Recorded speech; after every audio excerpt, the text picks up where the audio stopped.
Okay, we are live now, so. Very shortly, yes. It will be live on YouTube as well as Facebook. We are live already. Yeah. So now I think we should go off the video.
Okay.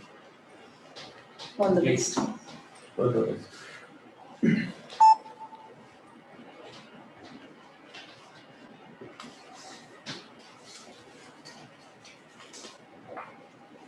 So I need to say exam. जो होना था कल वो भी चले. Okay. Start. आप लगा दो मुंह पे. No, it's okay. It will catch the नहीं. Okay, should I start? आप Mask. रहने दीजिए सर. ठीक है, जिसमें आप comfortable हो. हाँ ठीक है, हम लोग लगाते हैं. Should I start now? Yes.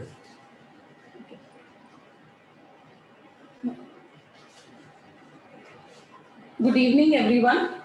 A very warm welcome to all On occasion of Diamond Jubilee celebration of our alma mater, IIT Delhi Alumni Association launches the first edition of IIT Delhi Alumni Faculty Day. Teachers leading in crisis, reimagining the future. For his welcome address, I would now like to invite Shri Ravinder Kumar, President IIT Delhi Alumni Association. Mr. Kumar has his BTech from IIT Delhi, 1987 batch, armed with an MBA and LLB. He has been a technocrat, bureaucrat, and now has been an entrepreneur for the past 12 years as founder and group CEO of the Global Tax Guru and Global Supply Chain Guru. He has been involved in policy advocacy related to blockchain, drones, and legal metrology. For 3 years as tax expert, he has answered reader queries on the Economic Times portal. So, Mr. Kumar, for his welcome address. Thank you, Dr. Gitanjali Kaushik, for such a warm introduction. A very warm welcome to all esteemed alumni, faculty members, eminent panelists, and experts. It gives me immense pleasure to welcome you all to this IIT Delhi Alumni Faculty Day. This year, IIT Delhi, my alma mater, is celebrating its Diamond Jubilee. IIT Delhi Director Professor Ram Gopal Rao in 2019 during leadership conclave said that faculty members are unsung heroes of the IIT system. They build reputation and recognition of IIT Delhi as a global brand. The recognition to the alumni who are faculties in the education system in India and abroad was overdue. And this is the time we have to recognize their exemplary contribution to the teaching, research, and innovation. From 5th October to 13th October, UNESCO celebrating its World Teacher Day. And this year, the theme is Teachers Leading in Crisis, Reimagining the Future. It is an opportune moment for IITDAA to celebrate first edition of IIT Delhi Alumni Faculty Day to mark the Diamond Jubilee year of our alma mater. We have sessions on themes like talented teachers with a leadership mindset and aligning the IIT Vision 2030 with national education policy and role of alumni and faculty there. I believe that some of the issues like how to move from fixed-minded teachers to growth-minded teachers. How can growth-minded teachers be so selfless, devoting untold hours to their students? Third issue, the teaching is not in top 10 career preference among upwardly mobile career aspirants, even though demand for teachers is rising in India. Let us create a magic in the institution of teaching. We should not forget that during COVID-19 epidemic, teachers continued teaching through online means. I quote Dr. S. Radhakrishnan, whose birthday is celebrated as a Teachers' Day. Teachers should be best mind in the country.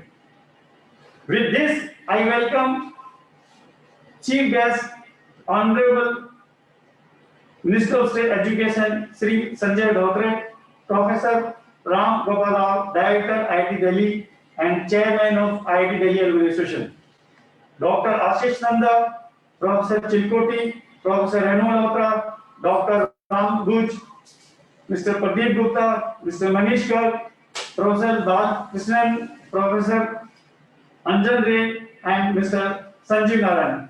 I also thank all experts, panelists, attendees, and alumni to taking time to attend the first Faculty Alumni Day of IITDAA. Jai Hind. Thank you so much, Shri Ravinder Kumar, President IITDAA, for your welcome address. Now I would like to invite Professor Veer Ram Gopal Rao, Director IIT Delhi and Chairman IIT Delhi Alumni Association for his opening address.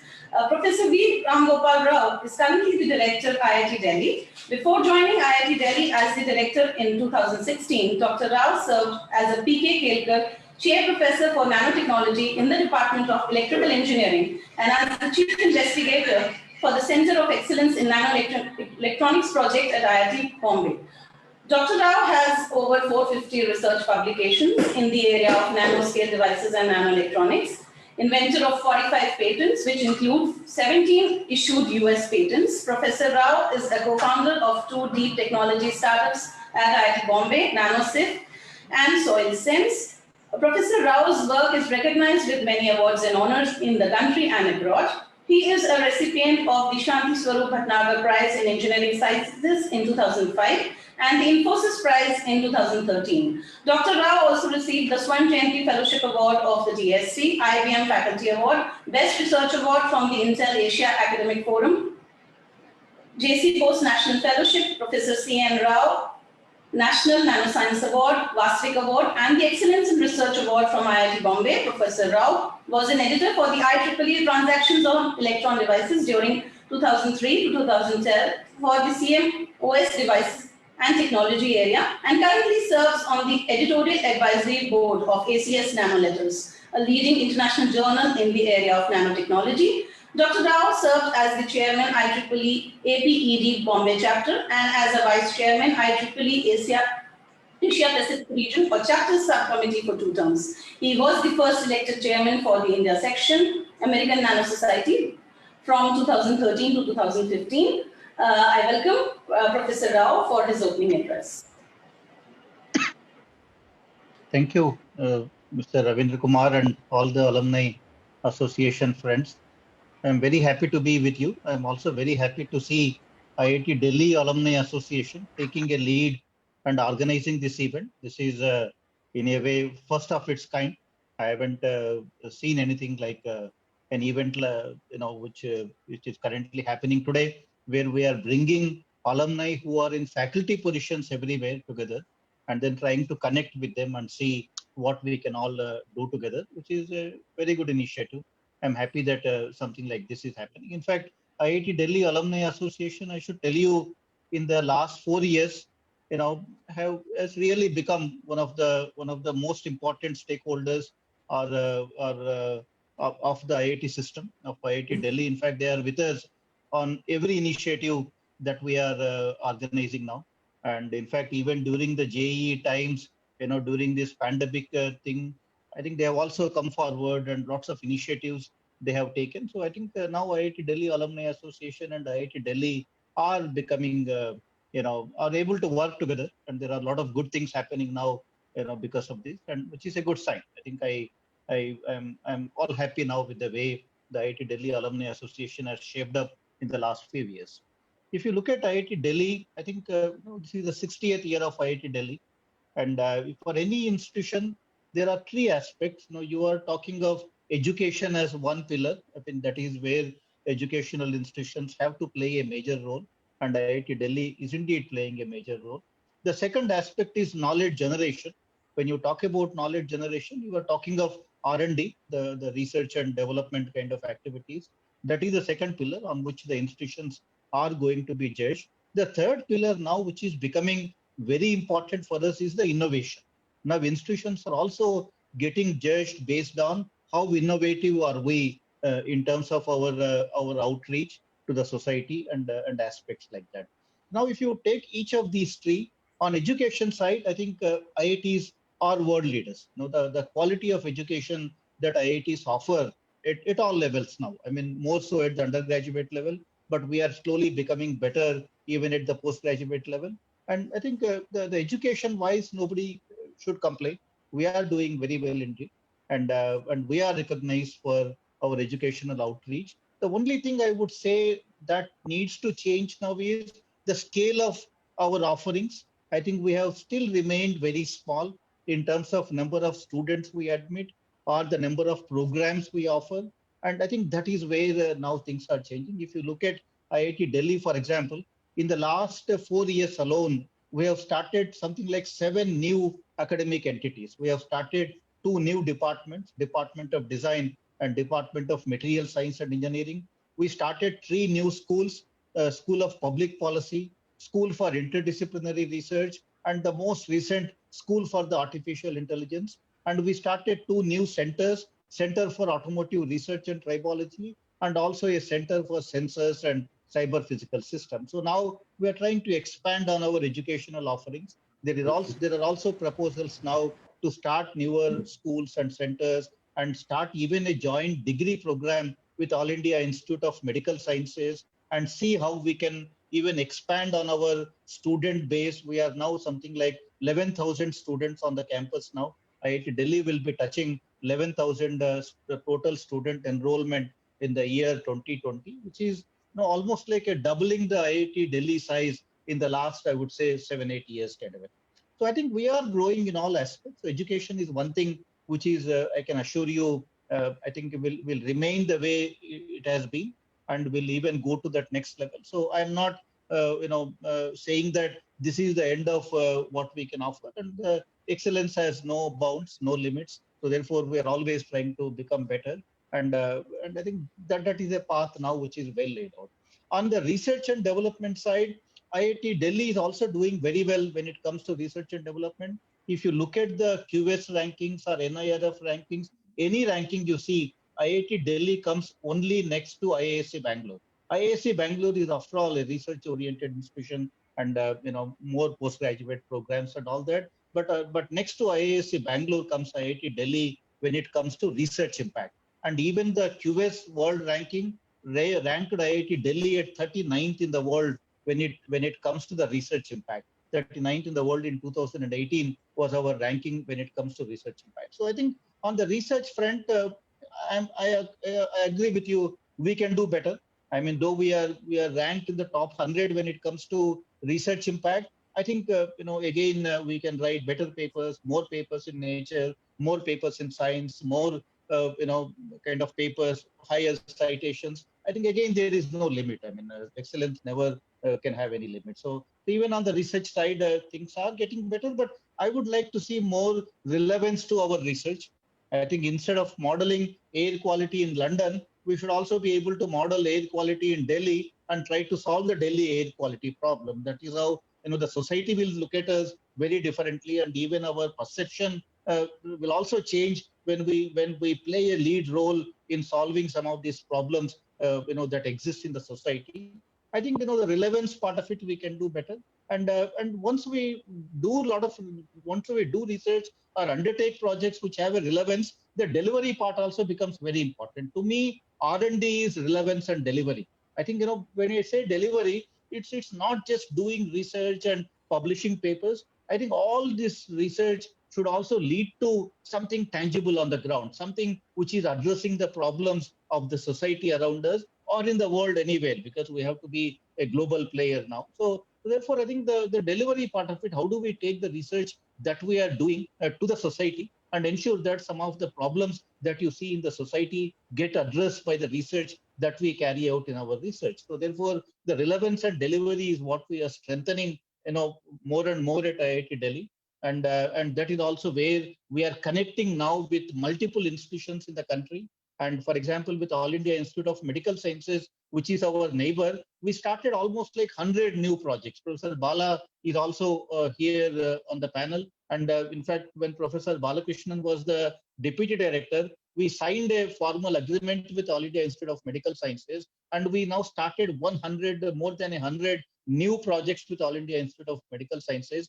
And the same is true with multiple other institutions in Delhi and elsewhere. So I think by connecting with all of such institutions, we are trying to see now, can we work on real world problems and address these problems and become known as an institution, which is at the center stage when it comes to the society and development in the country.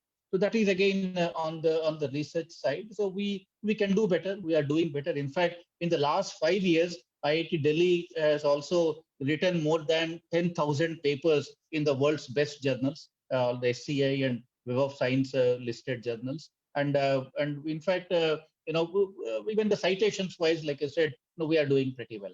The third aspect is the innovation thing, where how do we take this research to the society, and that is where the innovation needs to play a bigger role. IIT Delhi, traditionally has been doing very well when it comes to innovation. If you look at it, half of the unicorns that have come out of India, or Indians anywhere in the world, have just come out of one single institution, alumni of one single institution, which is IIT Delhi.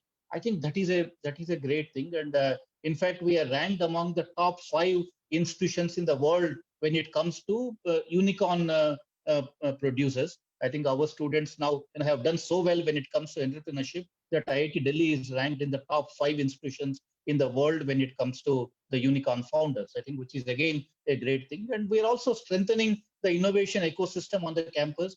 At IIT Delhi in the last 5 years, I should tell you, we filed more than 500 patents. Last year in 2019, IIT Delhi filed something like 153 patents. Because out of this IP will come the unicorn, will come the startups. Out of this IP, will come real solutions to the problem. So we are now generating this IP. And in the last 55 years, IIT Delhi had filed 500 patents. And in the last 5 years alone, we have filed 500 patents. So that is a growth path we are seeing when it comes to filing patents and IP generation. In 2020, our target was more than 200 patents, looking at the way things were going. So we need to see how COVID will affect all of that. But I think good things are happening now. And I'm very happy that, alumni are playing a major role. Our connect with alumni has also gone up very significantly in the last few years. IIT Delhi Alumni Association is also playing a very critical role, very crucial role in these connections. Now they are there, everywhere where we want to connect with the alumni. I think I have nothing negative to say about anything that is happening. I think we are on a major growth path. Our question now is, how do we sustain this growth? Because we are not running a 100-meter race as an institution. We are always running a marathon. So how do we sustain this growth, and how do we involve all stakeholders in this growth so that the sustenance of this growth will also become possible? And the faculty involvement is very critical in all of that. Like I always said, the faculty are the unsung heroes of the IIT system. And I also said that if the 700 faculty of IIT Delhi, you take them to Ethiopia, they can create another IIT Delhi there. I think this is the faculty members who have built these institutions. And we have also recently started an initiative jointly with the IIT Delhi Alumni Association, a FAN initiative. We call FAN Faculty Alumni Network. And in the Faculty Alumni Network, there is also a WhatsApp group now where many faculty members of many alumni of IIT Delhi who are in faculty positions all over the world, they're all connected to a WhatsApp group now, and there are lots of emails getting exchanged. And I think some of these things are also happening now. I think internationalization has become a major theme for IIT Delhi, and our alumni all over the world are playing a major role in connecting IIT Delhi to the rest of the world, and that is a role we see for alumni. I have also invited alumni of IIT Delhi who are in faculty positions to become adjunct faculty at IIT Delhi. We have started making some such offers in the recent past, and all of you who are in good places in the world, wish to connect with IIT Delhi, we can offer you visiting faculty position, we can offer you adjunct faculty positions, and you can get connected with the institute, and you can co-supervise students. You can write joint proposals. There are a lot of bilateral programs now that India offers with multiple countries, and there, by being part of the IIT Delhi system, you will also be able to, we can create those win-win kind of partnerships. So I think I see many ways through which we can create these win-win partnership between IIT alumni in faculty positions and IIT Delhi. I think, at the end of the day, IIT Delhi will always remain a second home for our alumni. Anytime you want IIT Delhi to do something, we are just one email or one call away. And I think we welcome your participation. We welcome the kind of initiatives that you are taking, and you can count on institution support in all possible ways. We are with you. Let us take IIT Delhi to the next level. And, I am confident, this is a good initiative that IIT Delhi Alumni Association has taken, and let's make this successful. Thank you very much.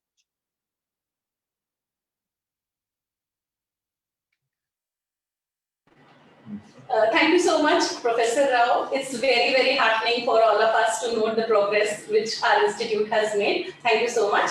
Now, for the keynote address, I would like to invite Dr. Rashid Nanda from Harvard University. Dr. Nanda is a distinguished alumni awardee of IIT Delhi. He is a senior faculty of business administration, C. Roland Christensen, distinguished management educator. He was a director of Indian Institute of Management, Ahmedabad. Before joining the institute, he was Robert Brosher Professor of Practice at Harvard Law School for 7 years, and earlier he was a Harvard Business School faculty member for 13 years. His research, teaching, and advisory work focus on leadership, particularly in the context of professional services and institutions of higher education. Besides numerous professional accolades, he was awarded President's Gold Medal at IIT Delhi in 1981 and Director's Gold Medal at Indian Institute of Management, Ahmedabad during 1983. So I invite Dr. Rashid Nanda for his keynote address. Okay, thank you so very much for that detailed and very, very positive introduction. I'm delighted to be here.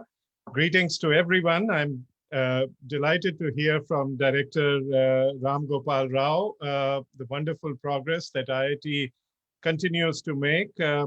I'm not sure if Honorable Minister Dhotre is still on, but my greetings to him as well.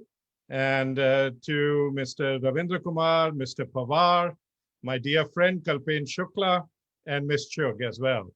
And of course, it's always such a pleasure to interact and talk with my friends from IIT Delhi. Kalpen reached out to me and asked me to share some thoughts on the topic for today, role of teachers, leading in crisis, reimagining the future. And so let me just share a few observations there, which in some ways relate a little bit to the trajectory that Professor Rao laid out for IIT Delhi. Let me begin with the backside of this topic for today, which is leading in crisis, reimagining the future. You know, Charles Dickens started his famous book, Tale of Two Cities, with the beautiful, quote for all times. It was the best of times, it was the worst of times. And I would suggest that in some ways we are living in those times right now. Perhaps it feels the other way around. It is the worst of times, it is the best of times. We are at a very, very critical moment today. And I would suggest there are at least three major forces which lead it to be an inflection point. One of which is that the tide of globalization that had swept through this world for over 7 decades is ebbing and has been ebbing for a while. So there is a great degree of parochialism, inward lookingness, and distancing across nations and societies that's going on. The second, and again, folks at IIT Delhi would be very much aware of this second dimension, is technology. Technology, which has in some ways acted as a centripetal force, bringing people together when social and political forces have been centrifugal. But technology also is disruptive. It has found new ways of providing services and goods to people, but it has disrupted existing ones, primarily through disintermediation and by unbundling. But it has been a major force in this world and over the last 3 decades or so, and it will continue at an accelerating pace. The third major force is climate change, of which the pandemic is one very visible, but only one part. As we look around and we see not only what the pandemic has wrought in this world, but also at emerging challenges such as water scarcity, extreme weather, etc., one begins to worry that unless we human beings respond in a creative, innovative, thoughtful manner, we are going to face challenges such as mass migrations and strife at a dimension that will only keep increasing. So these are just 3 of the forces that lead us, I think, to the Dickens observation. We are at an inflection point, or as my physical chemistry professor at IIT Delhi would have said, we are at a phase change moment.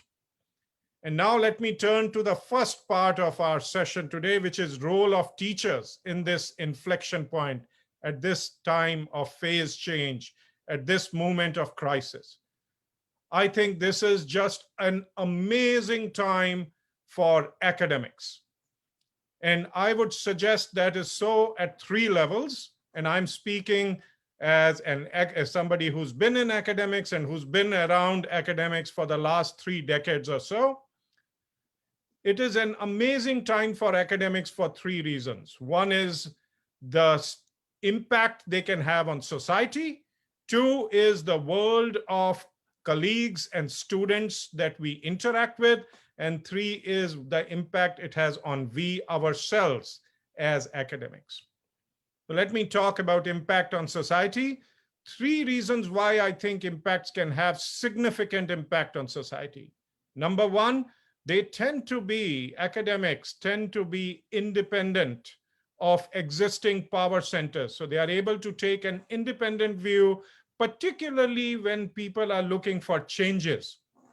World is changing around, and if you are not beholden to the powers that be, you can speak truth to power more than anybody else.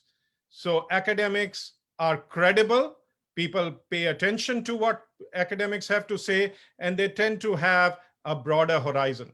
So if we are seized with what the current movement means, and in our research and in our teaching, we focus on that, we can have a significant and quite extraordinary impact on society, more so than at other times. The second consequence I would suggest for academics is at the level of colleagues and students. If any, those of us who are in academic institutions over the last several months and perhaps even the last couple of years, even though the pandemic has changed the way we are able to interact and distanced us some, there is an excitement and energy about the challenges that we are facing and how we are confronting them, the world we are trying to conjure up anew. And in our research, in conversations with students, in thinking about where we should head from where we are today, there is a degree of energy and possibility that exists only when you are at inflection points. And then comes the third, at the level of the individual themselves.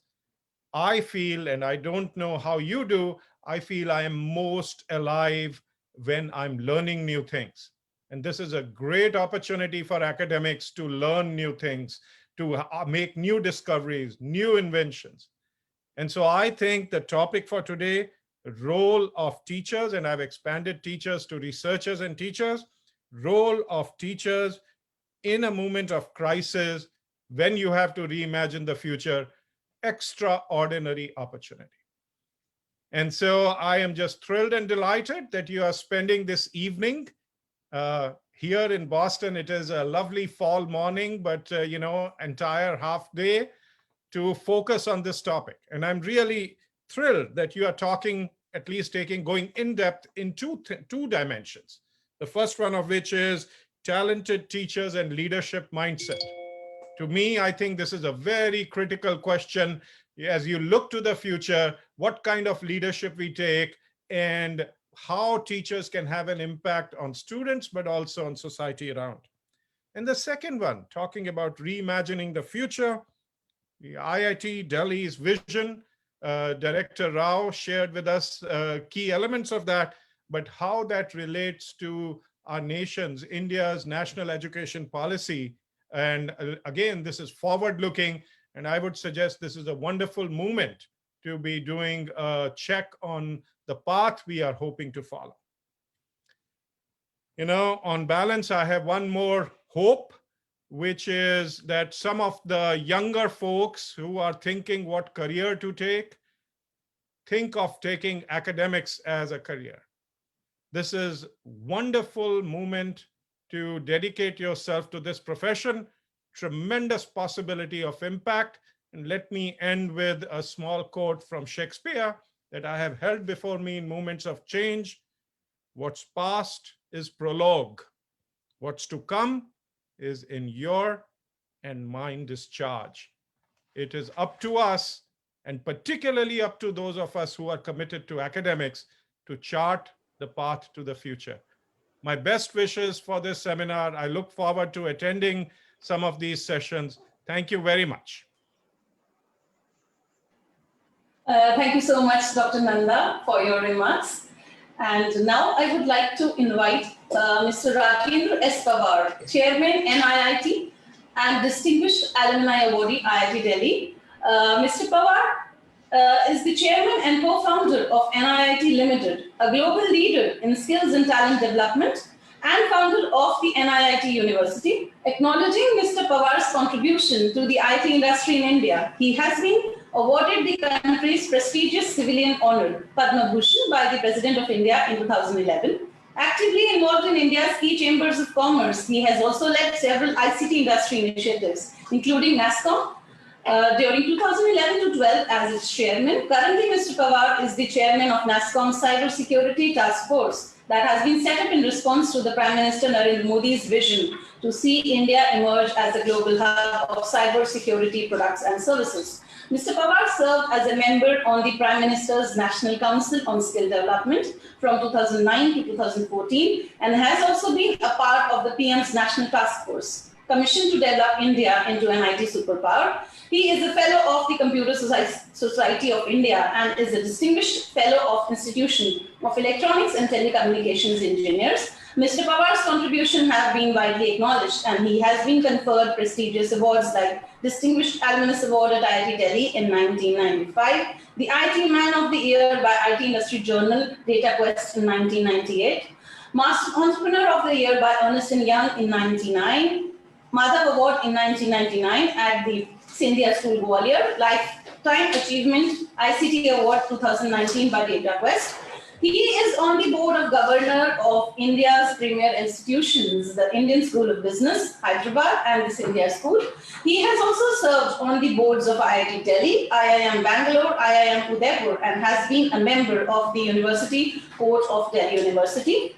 So with these words, I would like to invite Mr. Rajendra S. Pawar for his keynote address. Mr. Pawar, please. Thank you so much for this very long introduction. We could have saved the time and discussed more important things, but thanks nonetheless. First of all, I want to congratulate our alumni body for taking this initiative. Very timely, very important, and particularly at a time when we are looking at the national education policy, which brings the teacher right at the center. I want to start also by expressing how proud we all are as alums of Professor Rao, who's taken many, many initiatives. I've had the occasion to chat with him a number of times, and we are fortunate that he's with us and leading a very large number of very powerful initiatives, which keeps IIT Delhi right on top. I was just quickly running through the list of attendees. I could only see one of my teachers, that's Professor Prem Brat. So let me start by paying my tribute to him. We did not a lot of naughty things in his class, but he was very much connected to students. So much so that almost 25 years ago, he asked me to come and take some classes in LT7, which I carry fond memories of. So Professor Prem Brat, thank you so much for doing all that you did for me and my batchmates. But I do want to pay tribute to a few more of my teachers, because at our time, from our time, there isn't anyone who is active as faculty or no alum faculties around from my group. But I do want to spend a couple of minutes because the tribute is to faculty, and I know it's to alumni faculty in particular, but I would like to give a tribute to a few people who shaped me very significantly. Professor Indiresan, P.V. Indiresan, I remember when we presented Vision 2020, after doing a lot of work, and he was in the audience, and we said that we want in the next so many years to be among the top 5 in the world and so on. And when his turn came to speak, in his characteristic way, he said, "You people have disappointed me. Why didn't you say number 1? Characteristic, Professor Indiresan. And he challenged us when we had the Golden Jubilee celebration, to do something beyond running companies, and that's when actually the idea of the NIIT University was born. The second person I want to pay a tribute to is someone who's actively involved with us, Professor Rc Malhotra. He was responsible for the RCA, the Recreation and Creative Activities Department or organization, and he taught us at that time that you had to lead a full life. He insisted that all of us find time to be in RCA. And now he's on the board of the university, our university, and still going extremely strong. I'd say he's the most alert, most up-to-date, and the smartest member of our board. So thank you, Professor Malhotra, for shaping us then and continuing to shape us now. Professor Jha, by the way, Professor Indiresan went on to be director of IIT Chennai, Professor Malhotra went to IIT Kanpur, and Professor Jha went to IIT Kharagpur. He was Dean of Students when I was General Secretary, and he had a big role to play in helping us conceptualize the NIT University. Particularly, I remember his saying that don't think of research as a billion-dollar lab. He said that's an old idea. Now, this is almost, 15 years ago. And he said that in this knowledge era, think of thought experiments. Think of faculty and students sitting under a tree and creating new thoughts, and gave us a lot of very fundamental directions to go by. Among my teachers who taught me, right on top is Professor Datta Roy, S.C. Datta Roy, taught us circuit theory. And I have to say that this is the only course in my life where in the final exam, I started answering the question number 1 and went sequentially all the way to question number 30. Fortunately, got all of them right. But he taught us 2 things. He taught us the value of tranquility and calmness. And he taught us the power of clarity. These 2 things, and we met him at our Golden Jubilee celebration, and I saw the same 2 qualities in him even today. Then Professor Arora, who was my warden, professor of, he taught us English literature. He taught us The Old Man and the Sea, the book, and opened our mind to world outside technology. And Professor Subramaniam Swamy, who I would say instilled in all of us a very strong sense of patriotism, because he was challenging the status quo. He was asking India to be proud of itself. And then, of course, he opened our mind to economics and macroeconomics and opened new windows. Well, I could go on. The list is long, and I'm sure many in this room would know how fortunate we consider ourselves for an exceptional set of faculty we have. And I do want to thank them for what they did and to pay a tribute. And by paying them a tribute, I want to pay a tribute to all our alums who are faculty now and playing a great role in shaping many young minds. For all of you who are alums in faculty, I do want to reiterate that we are indebted to each one of you for all that you do. I don't believe that this idea of being a thankless job is valid for faculty. I think all the faculty I've known and all the ones I know, they love what they're doing. And many of us who are not in the education space envy them for the sense of satisfaction they have. So first of all, thank you so much for doing what you do. But now particularly, I have only one message, and that's for the faculty, our alums who are teaching outside of India. I just wanted to reserve 3 minutes that's left of my 10 minutes for them to say that now we need you back in India. That's the only one message I want to give. And there are many reasons, but let me just give 3 very compelling reasons why you would find it meaningful. Not just that we need you here, but why you would find it meaningful. First of all, and I don't need to elaborate on that India is in its ascendancy. I see the 21st century as India's century. I like to call it the century of the mind. And where else in the world do we have the depth and width of knowledge about the mind that we have in India? So come back, because you have to build on that. That's the first reason. The second reason is this 21st century is seeing an explosion in new universities. In the government system itself, we have more and more IITs, IIMs, triple ITs, IISCs, AIMS, IISERs, and so on. In the government system, a huge explosion which needs outstanding faculty. But even outside the government system, we are beginning to see that the action of philanthropy, that people who now generated wealth post the liberalization process have started engaging in the process of contributing to building institutions.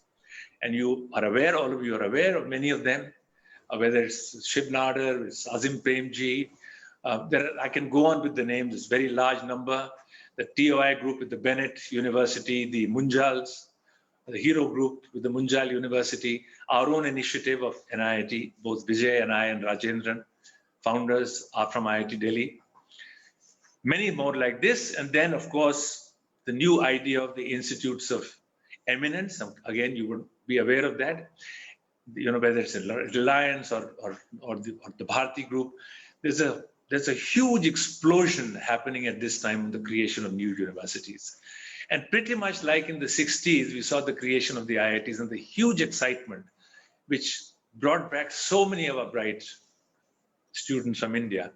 I call upon all of you to see this as a terrific moment. And I noticed that Ashish said that in the deglobalization period, it's a time for countries to hunker down into themselves. So while I know that all of you are now naturalized citizens of your countries where you live, but I do want you to think of at least connecting virtually to start with. Today, you can do that today. COVID is making it happen. Please start giving part of your time right now. For those who are at very senior positions, find it difficult to move. But those who just started out, finished your PhDs and starting to teach, I guarantee you this is a better time for you to be here than to be wherever you are. And of course, mid-career, I know it's very, very difficult. You're doing your basic work, you're too busy, but slip in that 1 hour early morning or late night to be teaching large groups of students in your country.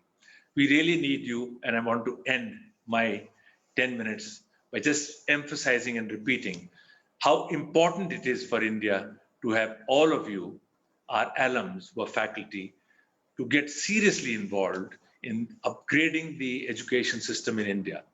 The NEP 2020 is like no document before, but it'll succeed, and a very big role can be played by your contribution, however big or small, because I know there are thousands of you who are there. You can be a very big force multiplier. So please give your time to all of us and our students in India. And once again, thank you, Ravinder and team, for having me here at this very important event. Thank you very much. Thank you so much, Mr. Pawar. Very, very motivating. And now I would like to invite our chief guest for today, Shri Sanjay S. Dhotre, Honorable Minister of State, Ministry of Education, Government of India. Mr. Dhotre is an Indian politician from the state of Maharashtra and currently Minister of State in the Government of India. He is a member of the 17th Lok Sabha. He represents the Akola constituency of Maharashtra and is a member of the BJP party. He holds a BE Mechanical from the Government Engineering College, Amravati, Maharashtra. So I would request the chief guest for his address.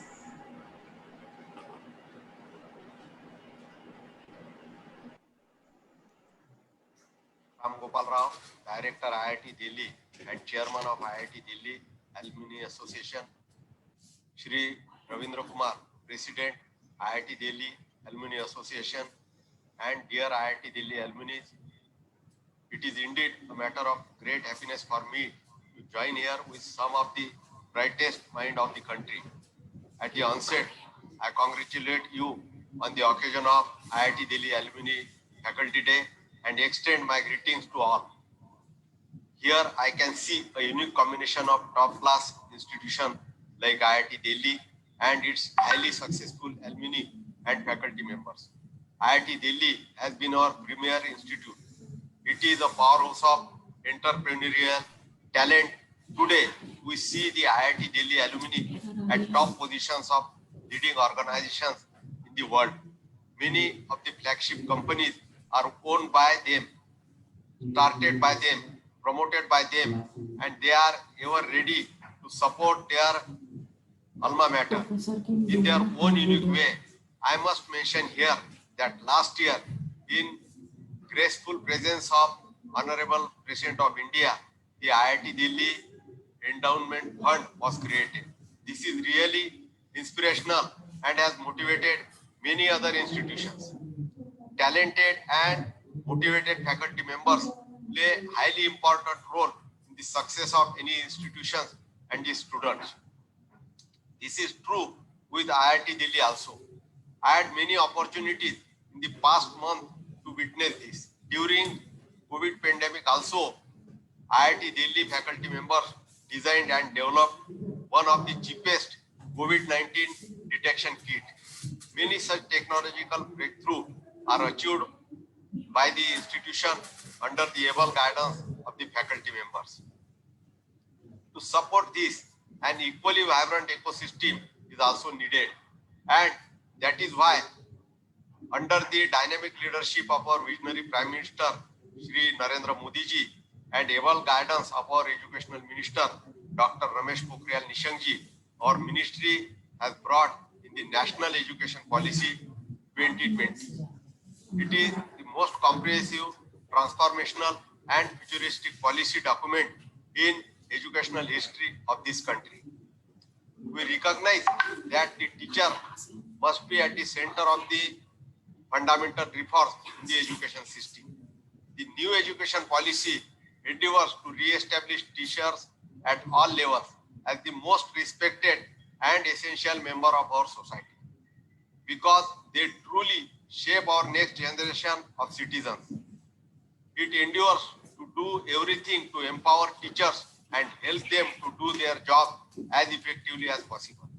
The new education policy guides us to recruit the very best and brightest to enter the teaching profession at all levels by ensuring livelihood, respect, dignity, and autonomy, while also instilling in the system basic methods of quality control and accountability. My dear friends, the world and the India too is changing at much faster pace, thanks to the innovations happening in every field of economy and life. Young innovators have changed the face of technology-enabled economy, especially in the recent years. The Digital India campaign launched by Honorable Prime Minister Adarniya Shri Narendra Modi ji has unleashed a wave of innovation in technology field. The vibrant startup ecosystem is being built up on solid foundations of innovation culture. To make our nation Atmanirbhar, we need to have broader and diversified innovation culture in our higher educational institutions. Along with the traditional and new technology, important fields like agriculture, environment, health also requires the attention of young innovative minds. I urge you to encourage them to think about the innovations that can reduce the farming cost and maximize the gain of our farmers, while protecting the quality of soil, water, air, and environment. Let the students think about the existing problems in various fields and also even in the nearby locality and try to develop innovative, affordable solutions. With the help of technology, collaborate with other like-minded institutions for exchange of ideas. Involve industry leaders, venture capitalists, and give the students the much required insight from the experienced mind. I am sure that you all will work in this field also. Quality higher education is bedrock of nation building and engine of national productivity. Apart from academic excellence, the top-class education institutes play a big role in bringing out the best in every student and ensure his or her overall development. Therefore, I believe that apart from setting higher standards in academic excellence, it is also important to expand the role outside the academic sphere. This may include mentoring of other educational institutions in the neighborhood in improving their academic excellence You may also think of sharing your experience with other government, non-government institutions to help them deliver their services in more effective manner, or to help the local community to address other problems like environmental degradation, energy security, reducing input cost in farming, or say helping MSMEs, etc. This on one hand will bring the academics closer to the real world issues, and on the other hand will actively encourage the students to put their brain and energy into such issues, making them active agents in building new India. With this word, I once again congratulate the IIT Delhi Alumni Faculty and wish you all the best in all your future endeavors. Dhanyavad, Namaskar, Jai Hind.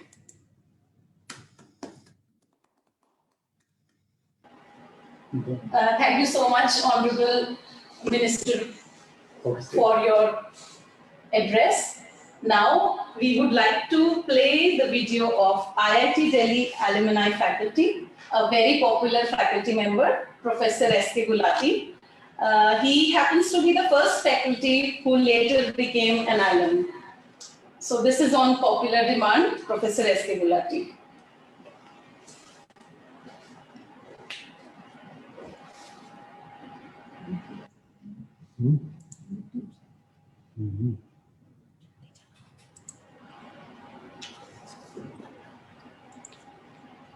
Where is the video? Hello. I'm Shashi Gulhati. I joined IIT as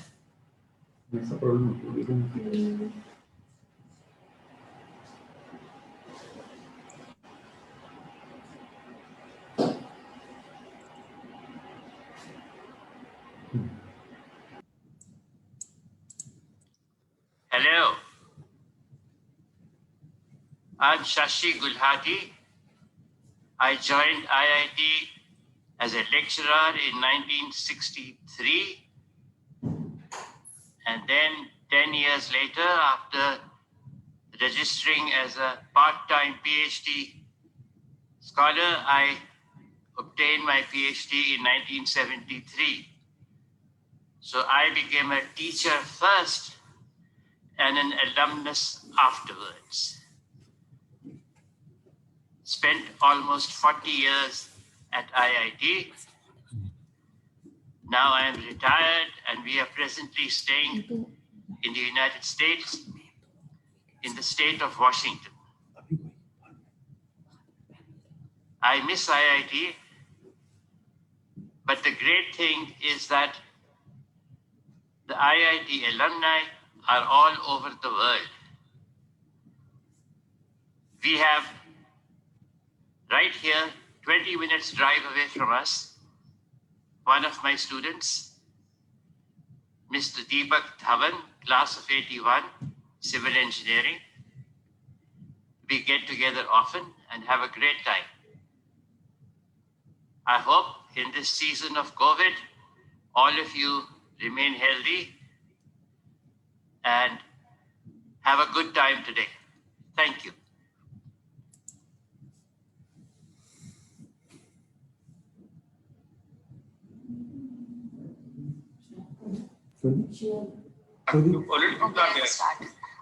Good morning, everyone. I am Natasha Angural. I am IITD BTech batch of 2015.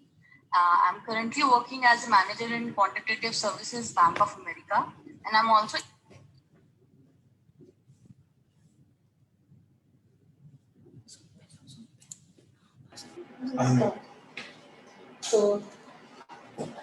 So once again, welcome you all. So now we'll be starting with our panel discussion. The first panel discussion is on talented teachers with a leadership mindset. And our moderator is Mr. Pradeep Gupta, Chairman Cyber Media Group, and also a distinguished alumni awardee. Mr. Gupta is a distinguished alumni awardee of IIT Delhi, Helen Keeler Award for working in the disability sector. He is a BTech IIT Delhi batch 1975 and MBA from IIM Calcutta 1977. He is chairman of Cyber Media and co-founder of Indian Angel Network, chair of the Alumni Trust, and on the board of the IIM Calcutta Innovation Park. He is the global trustee of TIE and on the board of UTI AMC and UTI Capital. He has been the past president of Pan IIT India and Association of the Indian Magazines. He has been on the boards of IIT Mandi, Indian Newspaper Society, IIT Delhi Incubator, etc. So once again, a very warm welcome, Mr. Pradeep Gupta. For the panelists, we have three panelists. Professor Ashutosh Chilpoti is a distinguished alumni awardee of IIT Delhi. He is the Alan Cavanaugh Professor and Chair of Department of Biomedical Engineering at Duke University. His research in biomolecular engineering and biointerface science focuses on the development of new molecular tools and technologies that borrow from molecular biology, protein engineering, polymer chemistry, and surface science. He is Fellow of National Academy of Inventors as well as Fellow of American Institute for Medical and Biological Engineering. Once again, welcome you, Professor Ashutosh Chilpoti. Our next panelist is Professor Rc Malhotra, a distinguished alumni awardee of IIT Delhi. She is Louis Foucault Marshall Science Research Professor and Regents Professor of Planetary Sciences at the University of Arizona. She earned her MS in Physics from IIT Delhi and her PhD in Physics from Cornell University. She has revolutionized the understanding of the history of the solar system by inferring large-scale orbital migration of the giant planets to predict the existence of the Plutinos in resonance with Neptune. She directed the theoretical astrophysics program for 5 years. She is recipient of honors and awards from International Astronomical Union, the Harvard Smithsonian Astrophysical Observatory, Cornell University, and University of Arizona. Welcome, Professor Rc Malhotra, today to the panel. And our next panelist is Dr. Brownwood. He headed the Natural Sciences section at the UNESCO office in New Delhi. He has a master's in botany with specialization in forest ecology and soil science and a PhD in life sciences. He has over 70 research publications and more than 12 books to his credit. At UNESCO, he coordinated important initiatives in partnership with organizations and stakeholders, particularly the UNESCO's MAP, that is the Man and the Biosphere Program, Climate Change Knowledge, the CLICK Network, World Heritage, Biodiversity Program, and Decade of Education for Sustainable Development. I once again welcome all the panelists and the moderator. Now, I would request the moderator, Mr. Pradeep Gupta, to kindly take over the session. Thank you very much. It's indeed a pleasure to be on this panel, which is a much awaited panel because I think, there is tremendous amount of change, as the minister also talked about, which is taking place. And I think I've got a fantastic panel here with me to discuss some very important issues today. Kabir said, Guru Govindo, khade kaake lagu pao, balihari Guru apni Govindiyo dikhaye. These words put the teacher on the very top. The Guru showing the path to God and knowledge clearly shapes a nation's character. Faculty plays the most important role in nation building by creating high quality of human resource in their classroom. Raji talked about some of his professors. I can also proudly say that Professor P.C. Bhatt of IIT Delhi and Professor Ashok Agarwal of IIM Calcutta had immense role in shaping my life, and they have my eternal gratitude. I'm very happy that Minister Dhotre talked about the focus coming back on faculty, and it is necessary because if I look at the Kothari Commission in 1966 said of all the different factors which influence the quality of education and its contribution to national development, the quality, competence, and character of teachers are undoubtedly the most significant.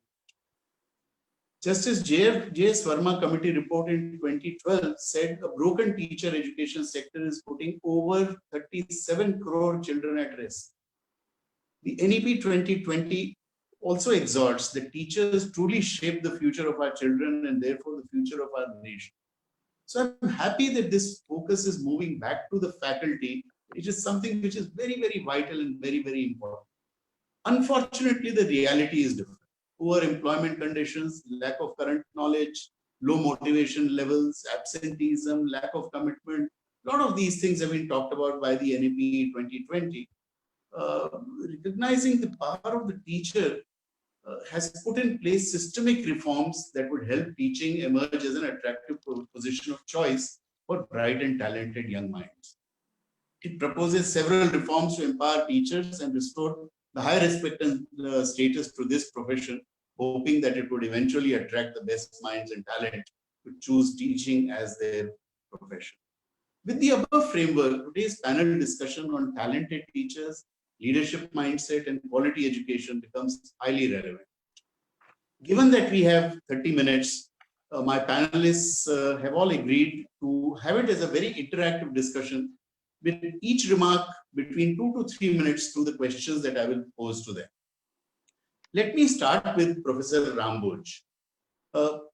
Professor Boj, you were there in UNESCO, and I'm talking about in the current pandemic, teachers around the world have shown exemplary leadership in providing remote learning, supporting vulnerable students, vulnerable communities, reopening of educational institutions, and ensuring that learning gaps have been mitigated.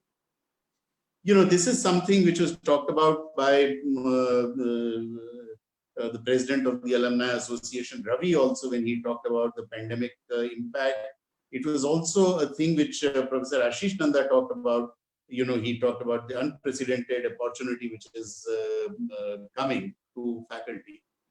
Your views on this very important subject.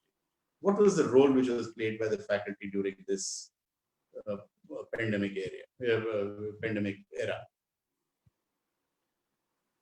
Thank you, Pradeep ji. And let me say at the very beginning that it's indeed a pleasure and privilege to be with you all, the distinguished faculty, all the IIT Delhi alumni.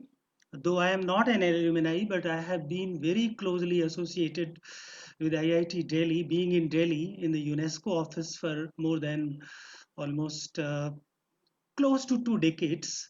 I was working with many faculty members in many projects, and particularly the IIT fraternity and the IIT Mumbai, which was set up by UNESCO's generous support some, I think, 60 years back.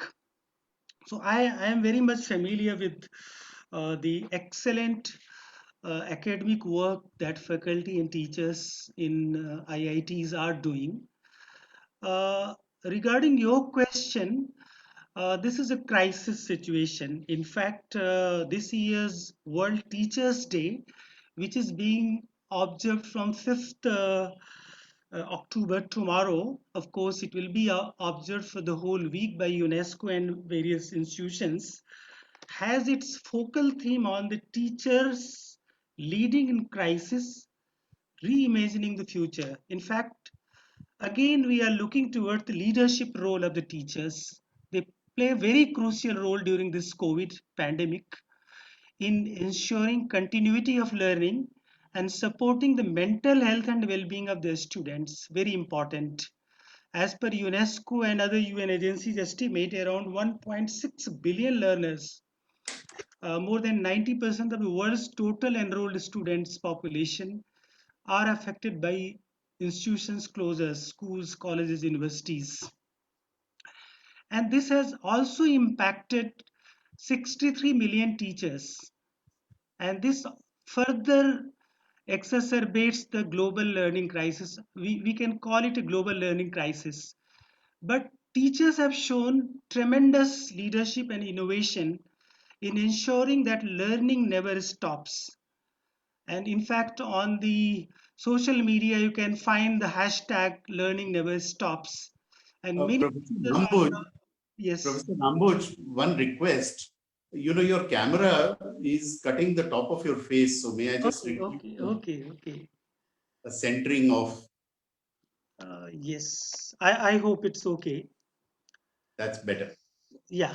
So as per the UN, like UN Sustainable Development Goals, which aims that no one should be left behind, teachers playing leadership role, that no learner is left behind. And they are having very innovative solutions to create new learning environments. And one thing is very clear in this crisis situation. Number one is this technology has become a great equalizer, multiplier, and also it has its own, like many teachers, many students, they are feeling a lot of nightmares. In this context, this year's World Teachers Day, which is observed on two principles. One is the recommendations concerning the status of teachers, both in higher education as well as the primary education, that was adopted by the UN General Assembly as well as UNESCO.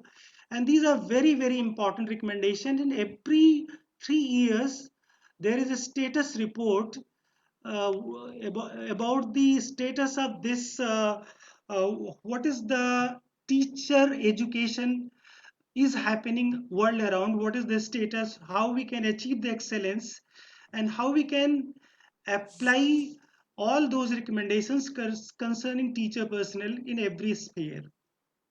So I think this is in brief that I could say that teachers playing a leadership role in current situation in variety of ways.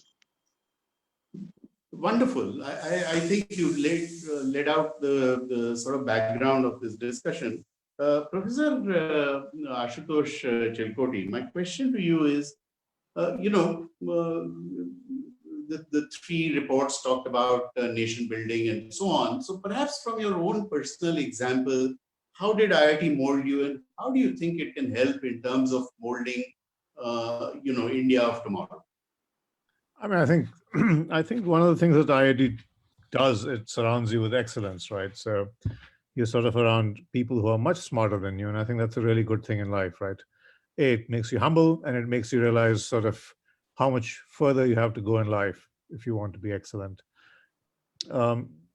So I think, and I think what the IIT offers is an opportunity for people to excel and to take advantage of resources that are very difficult to get in India. In terms of the kinds of facilities and the intellectual environment. And I would tell people not to simply obsess about their grades, but to actually enjoy their time there in every way, including intellectually, and to make the most of it. Because it's, the 4 years go past quickly and then life takes over. And this is the one time you have where the only thing you're doing is learning new things. And you cannot put too much value on that process of learning, because what you learn is what you will apply later. And if you don't learn, there won't be much to apply. I don't know if I answered your question completely. I think there were two questions. I think a very important point that the focus should be on learning, and and especially with the way technology is evolving, relearning and something is I think a continuous process that is indeed required. Coming to you, Professor Renu Malhotra, you have been I read about you, and you have been sort of, taking the excitement of science and astronomy to the public. Okay.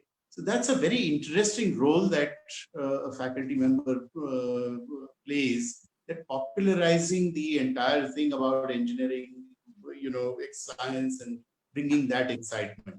Your views on how it can help in terms of molding the engineers of tomorrow. Would you like to speak on that, please? Oh, thank you, Pradeep. It's well, actually, popularizing science is a very small part of what I do. It's really a minor part, but I guess it gets the more airtime, perhaps. But I wanted to go back actually to some things that have come up already in this session, which is this perception of a crisis in teaching. My view is that education of the young is one of the largest of human activities. It's a huge enterprise in every society. And currently there's a worldwide perception of a crisis in this enterprise. And this is for complex reasons, including, but not only, the current pandemic. The current pandemic has challenged the delivery of education. But the crisis also present, for the various reasons, it also presents an opportunity to re-examine the foundations of the education enterprise, to reimagine its purpose and its structures in the context of modern times, of modernity, of modern technology, and so forth. And in thinking about the broad purpose of education, it seems to me the purpose is not merely to facilitate making a living, which the IITs do very well for their graduates. It is also the making and shaping of lives, and indeed of society and culture.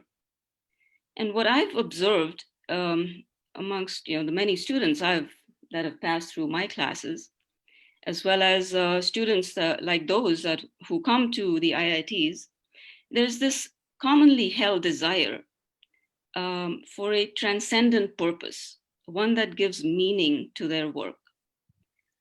My own discipline of space science has actually answered this need in many ways over human history. And I wonder if it has a place in engineering schools like IIT Delhi. I would like to, I would be tickled to see space science having a place in engineering education. Certainly space science and space travel and space technologies are a hot field now. And IIT Delhi does not have a footprint in that. I think there's one or two IITs that do. And it would be wonderful to see space science represented even as a cultural aspect of what engineers in the IITs learn. So I just wanted to make that point. Thank you. Absolutely. And I think that it's very important, and you have shifted the focus, not just from the nation, but what specifically can be done in terms of changes at IIT Delhi. And so I go back to you, Ashutosh. You have seen the pedagogy in India. You've seen the education pedagogy internationally. There are cultural differences also. So given those, what exactly are some of the things that we should inculcate here to make a very effective pedagogy in terms of what sort of changes would you suggest to IIT Delhi? I would say less emphasis on people excelling in timed tests. Timed tests are irrelevant in life. In life, time is rarely, it's not as if whether you solve that problem in 15 minutes or 45 minutes is really going to matter, right, very much. And I think, at least in my time, the IITs were all about time tests. And that's, it bears little relationship to reality, to the actual pursuit of science. Of course, you can't take infinite time to solve a problem, but you do have more time than the system permits. And I think also open-ended learning. I think even now I see with some Indian students, it takes them a while to be told that they're absolutely free to think and just do, just go into the lab and do things, make things happen. I think teaching them that there is never an answer in science, really. All answers are provisional. All technological solutions, there's a next one waiting around the corner, and you can't wait for perfection. Just go in and do the best you can. So I would say, yes, less emphasis on reliance on time tests to assess performance, more projects, more working with your hands. I think thought experiments are great, but some of us are empirical scientists. We actually have to build things, and learning how to make things in the lab, whether it's a molecule or whether it's a device, is really, really important. And to instill a sense of adventure. I mean, science is an adventure, and that's what makes it so fun. And I think if we can instill that in the young people, we will get more people into science who want to be scientists. And I use the word scientists broadly. I mean, also engineers who do research. Yeah, you also talked about relearning. Now, very important part of the pedagogy is also to ensure that, curriculum keeps on changing, keeps on getting modified, and so on. Some views on that, please. I mean, I think this is where research institutions play a big role in redefining or the evolution of pedagogy. Otherwise, curriculum become completely static. So it's important to make sure that things that are at the forefront of science within a certain number of years enter the curriculum, not just in textbooks, but also in how we teach them practically, right? In terms of the kind of labs they do, the kinds of research projects we offer undergraduates. I think one of the great things in American universities is the very large number of students who do research. I have students who join my lab as freshmen in year one, and they do 4 years of research. And they often end up as a co-author on a paper, as a second author on a pretty decent paper. And they have such an advantage, such a leg up over students who have never done research, because what they have learned in the lab after being there 4 years is just enormous. And some of them have told me that, their parents paid for a very expensive Duke education, but the most valuable thing was to hang out in the lab for 4 years. It became kind of a second home, physical and intellectual. And they felt like they learned far more from the practice and pursuit of science than from their classes. And I think we need to do more of that everywhere. Bring more of the practical application and so on. Okay, Ram, we talked about one of the things that we are talking about today is the leadership mindset, and you also alluded to that. Ram, my question to you is that, how can we inculcate this leadership mindset? How can we demonstrate? What is it that IIT professors can do in terms of taking a leadership role? Professor Rambuj? Unmute myself, sorry. As I was telling about, we have several initiatives with the higher educational institutions all over the world. And UNESCO has experience, and with that experience, how to, in fact, create those excellence, the professionalism, the expertise, the knowledge with the specialized skills, as Professor Asutosh was telling just now.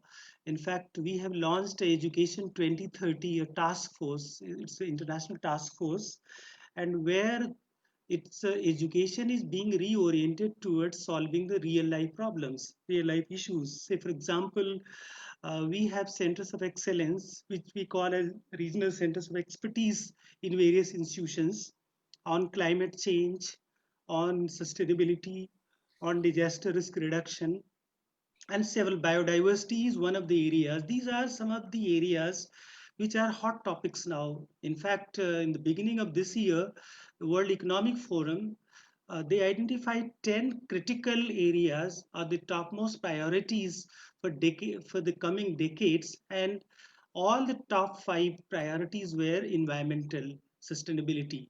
So I think the professionalism and institutional development must be oriented towards that. This is what the Education for Sustainable Development, the 2030 agenda that UNESCO and many UN agencies were to launch this year, a 10-year framework. Of course, this year was going to be the super year for environment and sustainability, but somehow in 2021 this will be launched along with the accelerated action on many fronts. And I think this involves so many things. There are recommendations regarding even our national education policy also recommends about the institutional autonomy, accountability, freedom. They call about the liberating the education from whatever the traditional systems, how these could respond to the current context when large disruptions are happening. And COVID-19 is one of the greatest disruption currently. So similarly, how the education, particularly higher education, can respond to these global as well as local challenges is the need of the hour.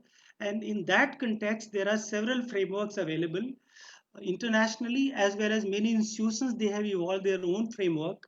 I think this is a process, and teachers are playing a leadership role in that.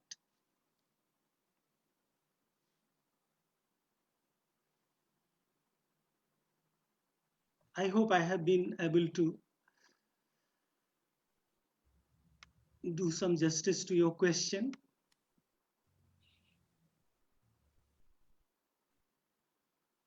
It looks like we've lost Pradeep.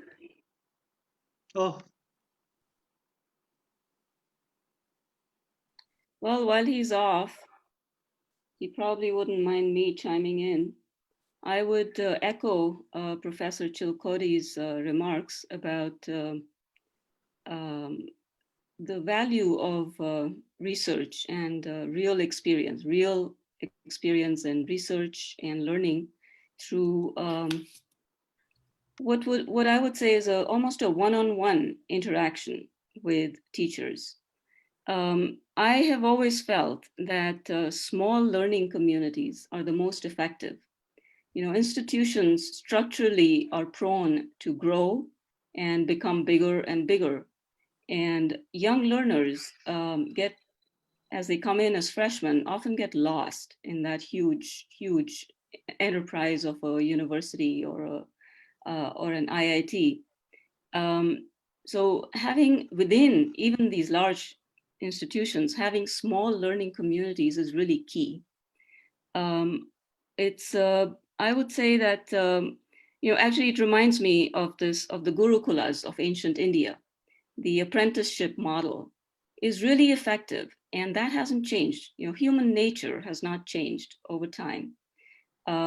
So this one-on-one interaction is super important and critical, and must be cultivated through crisis situations and beyond. What the crises help is figuring out new ways of that delivery. So that's all I wanted to say. I think Pradeep is asking to be added to the panel. Maybe Mr. Shukla can do that. Yeah, I think he lost the connection and no. Pradeep, are you there? Sir, I think somebody needs to add him to the panel. Yeah. Yes. Meanwhile, I'll have a small observation to make, and I would like to request the panelists to have their opinion. We could be working with two contradictory trends. One is in terms of institutions growing larger and larger in its size, in terms of diversity of programs and the offerings that they make, which probably is the need of the hour also. Vis-a-vis what I heard from Professor Chilcote as well as Professor Renu, in terms of having engagement which are more closer, smaller community, more one-to-one, more hands-on. For India, resource mobilization and allocation could be a big challenge. Would you have any suggestion as to how we can do so? What you have seen in different world and space, how can we effectively introduce or bring it to Indian environment? Any thoughts are welcome. I mean, I think there's, as somebody said, the 21st century belongs to India, and that would be wonderful, but it won't belong to India until India actually makes the investments. And money is not everything, but money matters. I'm not sure that India spends 2.5% of its GDP on research and education and so on, right? I doubt it. So, I mean, I think it'll take a liberal application of money, but money is not everything in this business, right? It's people. And I think you need to create, so as Renu said, right, the Gurukul, which is also like the medieval guild system, it's the same idea. That's really important. That's really important at the forefronts of science and technology. So in other words, in educating PhD students, but it also plays dividends in actually creating research projects for students and so on. But I think, if you get out of this IIT mindset, right? So we're talking about excellence here, but you look at the rest of India and the report, you send the excerpts from that report. The problem is one of the quality of people, right? I mean, you said 85% of these teachers fail their competency exams after they've been passed. So 99% graduation rate and then 85% failure rate later. I think part of it is because, I hate to say this, but I don't, it's one thing to be respected as an IIT professor or a professor at NIIT or at IIM, but I think India has sort of lost its way. Teachers are no longer respected.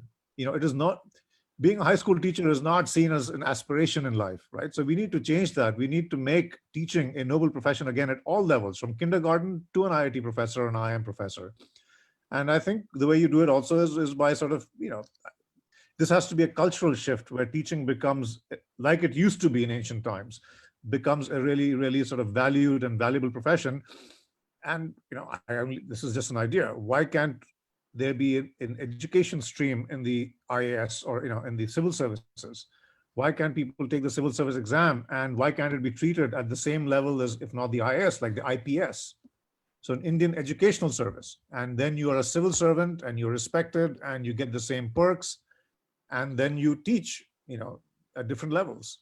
This is just a very sort of slightly crazy idea, but I think you have to, the government has to show that this is really, really important. And since the civil services have generally been quite respected, I would say, well, make it a civil service, make it a high-level civil service, and pay people what they deserve, and you will get good people, and it will create respect in society. So that's just one idea. That's wonderful, and I'm back. I don't know what happened, but I suddenly got kicked out of the panel, but I'm back. I could hear the entire discussion, so thank you very much, Renu, for stepping in, and also Kalpin for stepping in. Ashutosh, you have started a number of startups also, right? So yeah. What are your views on that, as to how faculty could work towards ensuring that they contribute in terms of ensuring that innovations go to the market? So I didn't set out to be an entrepreneur, and my answer, what I would tell people is, don't go into academia with the idea that you're going to set up companies, right? You go into academia because you're deeply interested in pushing forward the frontiers of sort of pushing back ignorance, pushing forward the frontiers of knowledge.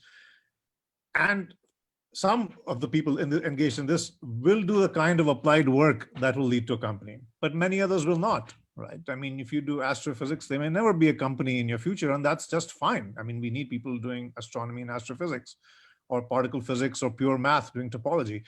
But some of us happen to do more applied work where our work can lead to a company. But it is a very difficult, even in the US, which is set up for entrepreneurship, it is not easy. It takes a lot of time, effort, pain. So I tell people, if you can license your technology to a company, do so. If you believe in a technology and nobody wants to license it, then go down the route. For entrepreneurship to succeed, you need an ecosystem. And I think it's good to see that the IITs in India are developing an ecosystem. And the ecosystem really is, you need sort of the right kind of people around you who do more than the science. And then you need the money and the space to do it in, right? So, I mean, you need incubation space, you need some initial seed money, and then you need people, not the scientists. You need the management team that knows how to take it through to market. Some of those products are heavily regulated, like in my world, in biomedical devices. Others are less so. But you still need a team that understands, there's no point creating a product for which there is no market. So, and we don't tend to think of it that way, but you have to actually understand what is it the market really wants, what will actually work in the marketplace. Because if nobody's going to buy it, it's going to fail, even if it's the world's best technology. So you require a whole ecosystem, and I think IITs are doing this, and I think India, needs to do it. Some of it is not that expensive. I mean, it's just collecting people together, getting like-minded people together, where you connect the professors with the future CEO of the company, the person who comes from industry, who has the background. Some of it is just all virtual. It doesn't cost a whole lot. Some costs a little bit. Seed money is money, and incubators are space. But at least in the US, we can't work in our lab and set up a company. India may be different. If you can use an IIT lab to set up a company, great. I don't know what the rules are, but space is the third component. So, it can be very satisfying, but it is not easy. There's nothing glorious about it. Most companies fail, so you have to go into it with a very open mind, and with a clear understanding that there's a big chance of failure, and it should never substitute for your scholarship.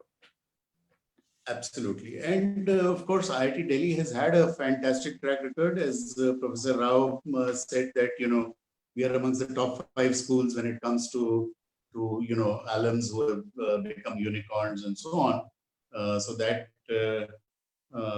that's something which probably, IIT Delhi can take it up in a very strong manner and can grow it. Renu, another area where we seem to be lacking is in terms of the industry interaction. What are some of the things that can be done in terms of improving the interaction with the industry as far as faculty are concerned? Is that a question for me? Yeah. It's probably not. It's probably a misplaced question for me. As Professor Chilkoti just said, if you're doing astrophysics, you're probably not going to be developing a company anytime in your career. But let me actually make a point about something that Ashutosh said, which I disagree with, which is that that government is the answer. This idea of a national education service. I actually quite vehemently disagree with that. I think teaching very much should be a grassroots, or is naturally a very grassroots activity. And to expect and try to impose solutions from some central authority is, in my opinion, doomed to failure. So I think that is an important issue. Not all solutions, and particularly about teaching and learning in small communities. In fact, what Ashutosh himself, the example he gave about about freshman students working in labs and that being their greatest experience in college, is evidence that it's not centralized solutions. It's those one-on-one small learning communities, the interactions among small groups of people that are really crucial to producing and developing talent, and actually making talent become fruitful and contributing and productive in society. So I think that's very much a part of producing entrepreneurs. It's that small group interaction. Ashutosh, would you like to react to that?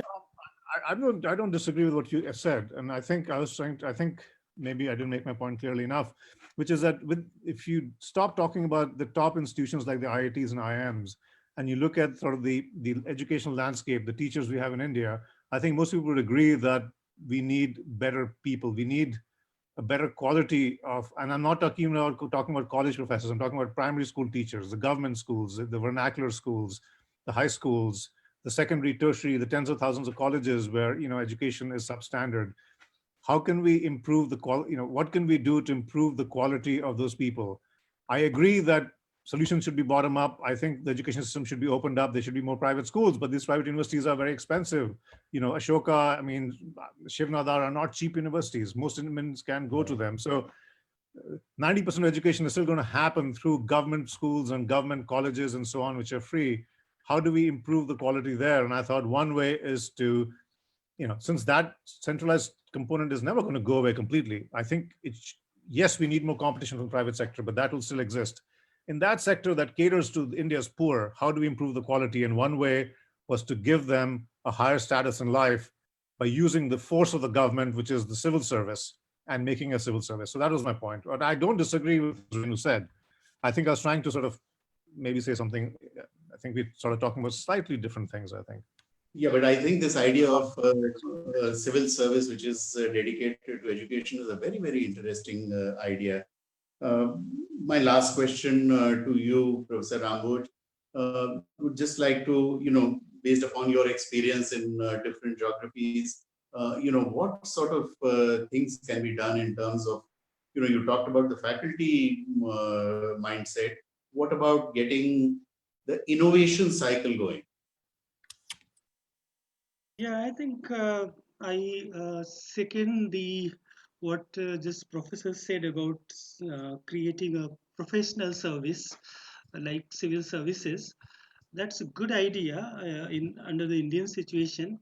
But one thing is there, in fact, it has to bring in this excellence, what we talk about, like world-class or excellent universities, as you just said, they drive innovation, entrepreneurship, as well as enterprise through generation of intellectual property and new ideas, and this contributes to the development of the society and nation.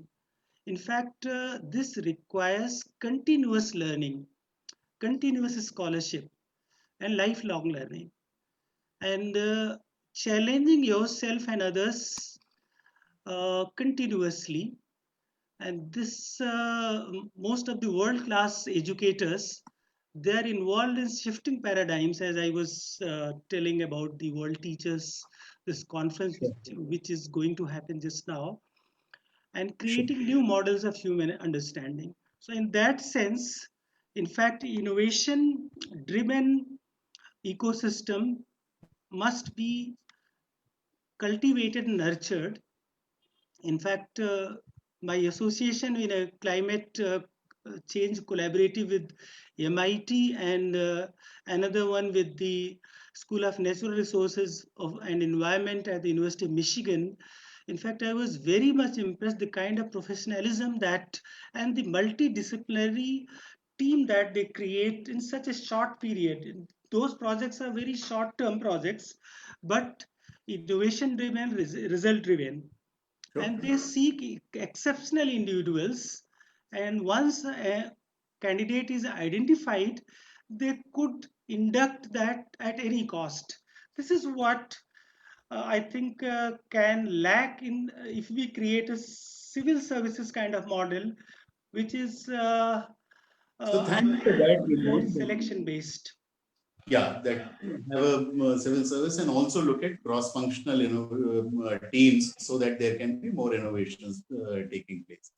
Ladies and gentlemen, we have come to the end of our allotted time.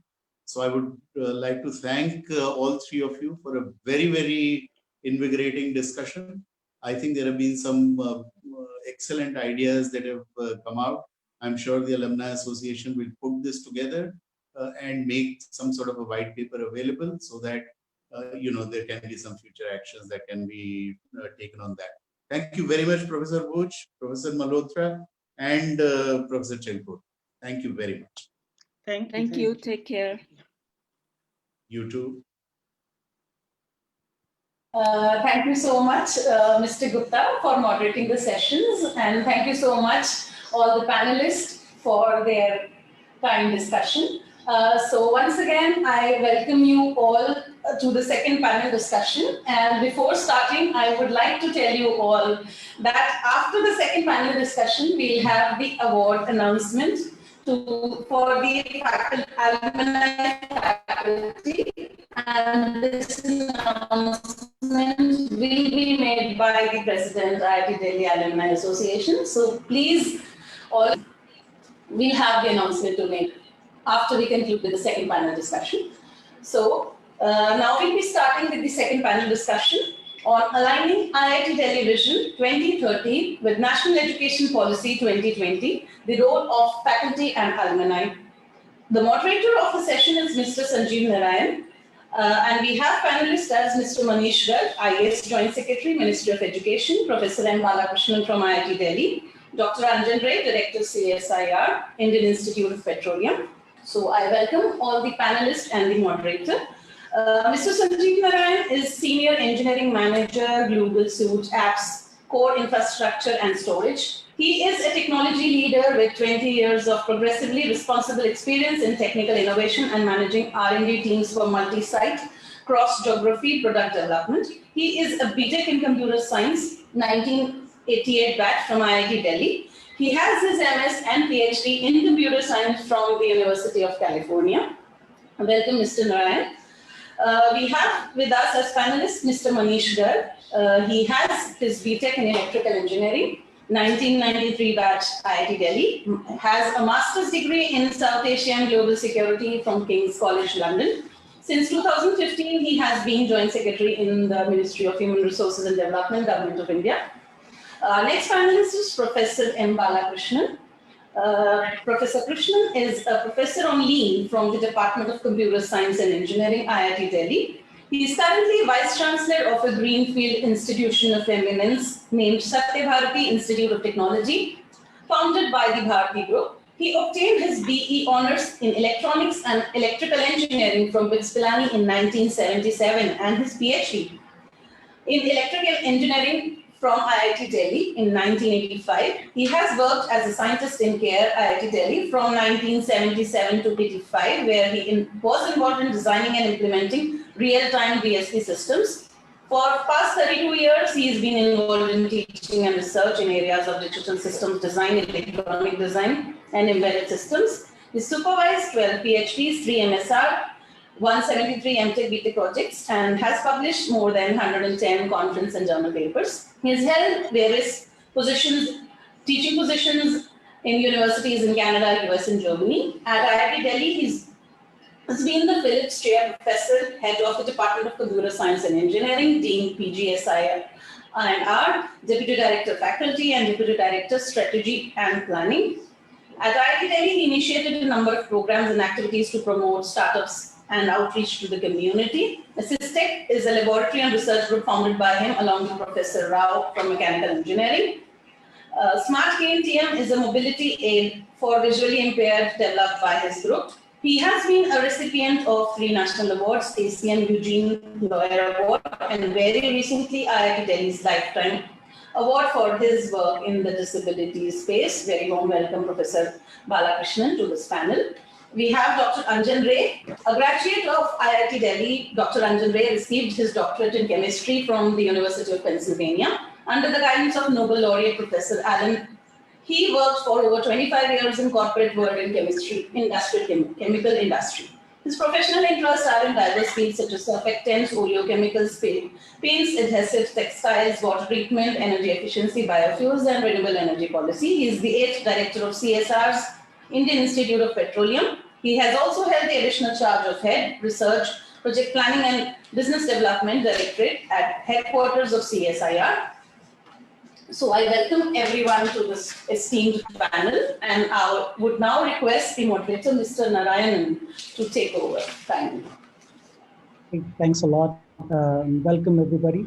You know, things have changed a lot in IIT Delhi. When I went to IIT Delhi about 30 years ago, if there was a director and so many senior faculty sitting across from me, it only meant 2 things. Either we were having a convocation or there was a disciplinary committee in progress, right? So I'm really happy to report that neither of that is the case today.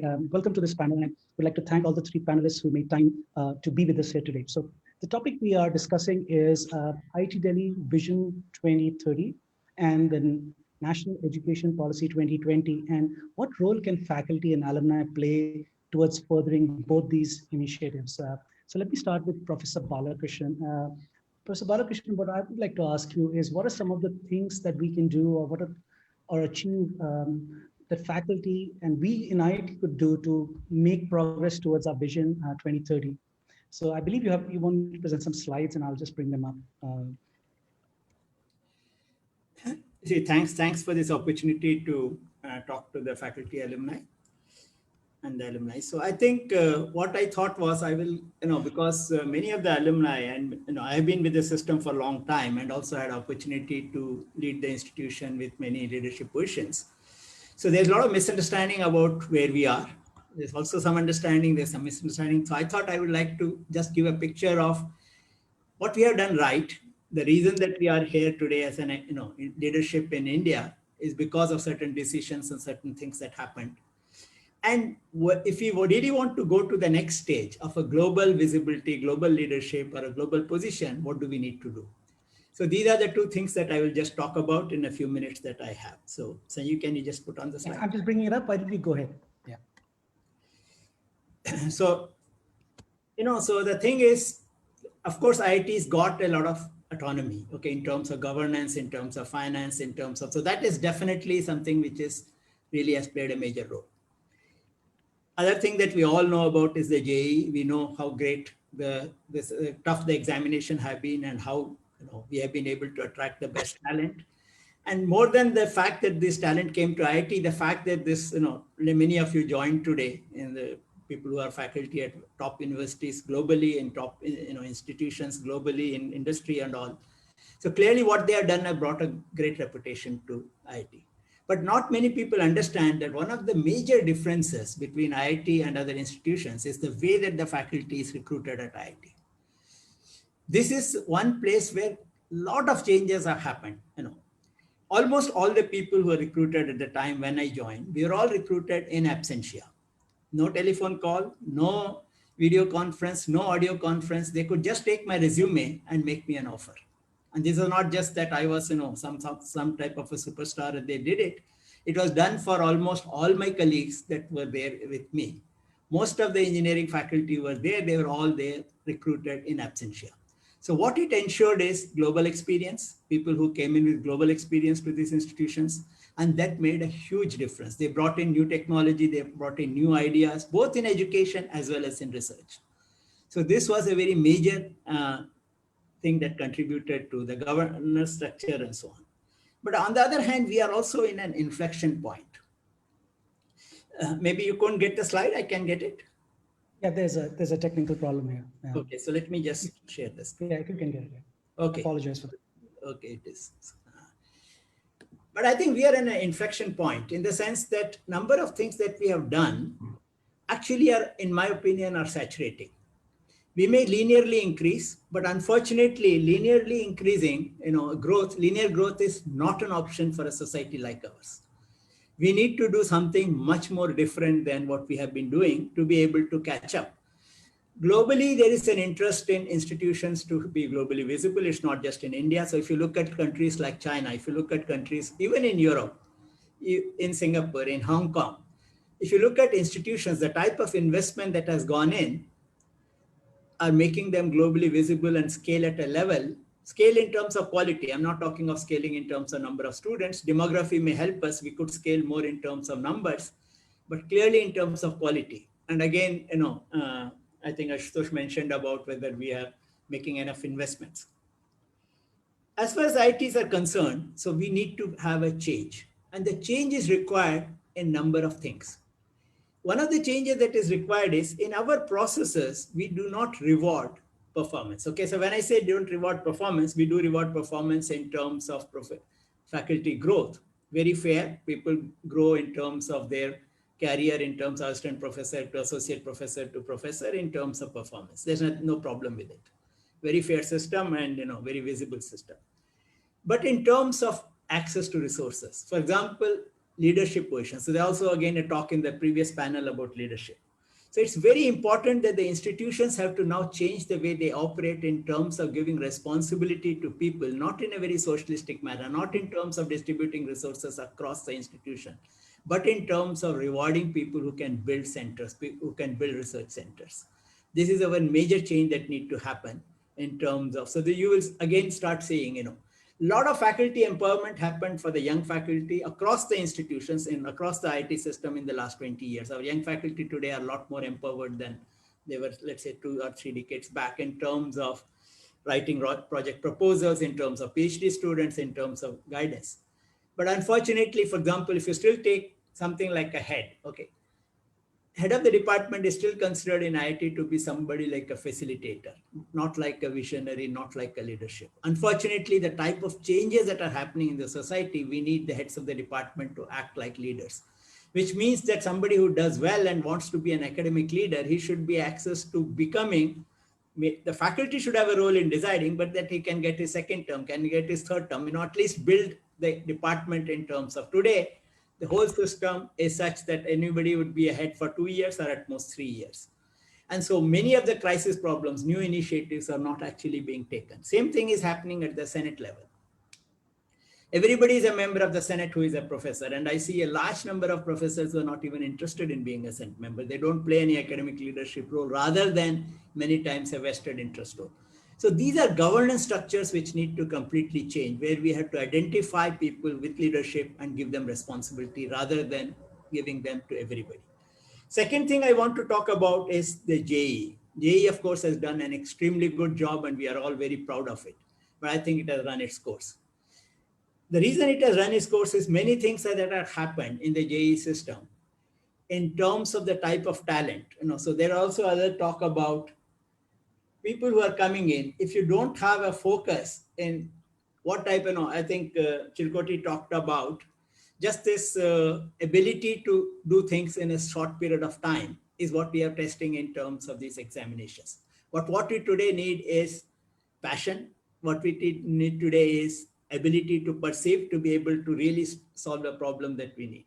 That plays no role at all in terms of admission to the IT system.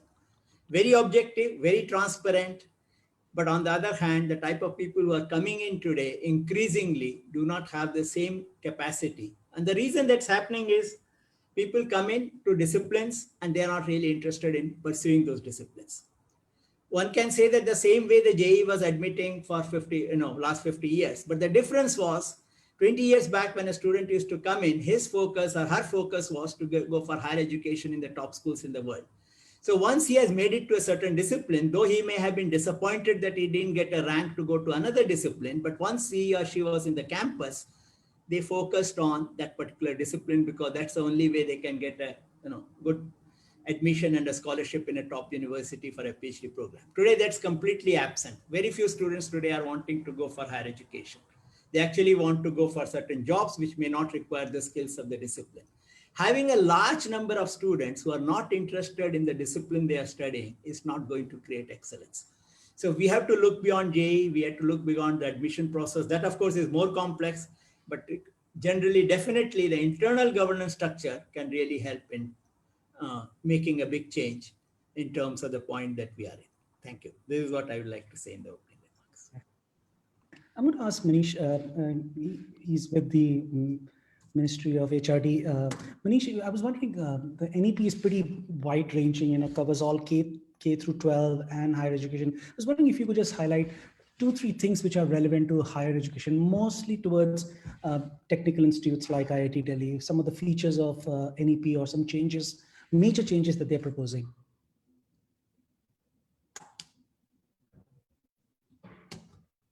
Manish, you there? Oh. I think we may have lost Manish. Manish Garg, are you there? Okay, I think we lost him. That's okay. I'm going to move over to Dr. Anjan Ray. Dr. Ray, I have a question. One of the key proposals, and they mentioned how are spent on. Manish, is that you? Yeah. So, Dr. Ray, the NRF that's proposed would sort of be the central agency for handing out merit-based, grants for research. Now, you head up the Indian Institute of Petroleum, which has a very long, distinguished track record of research and all.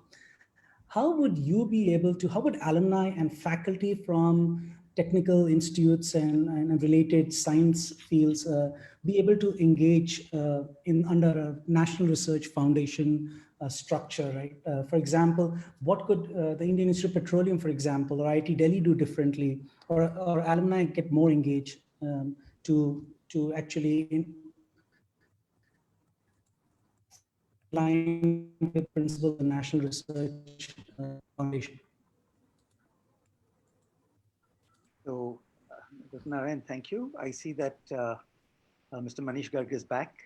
But to answer the question that you have before we hand over back to him, it is having a research funding agency in India at a central level, I think, is the need of the hour. Today, we have multiple sources. Each source has a mandate, and it has worked fairly well up to now. But if we want transformation, the transformation begins with one common theme that I see in the hundreds of research proposals that I have either processed from my own lab or sat on committees for or been granted.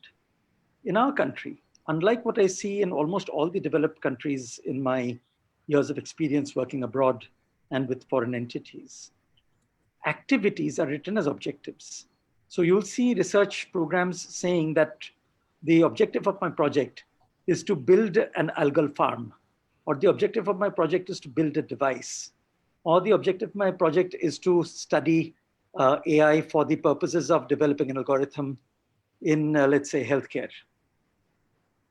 The fact is that activities are not objectives. Activities are the journey.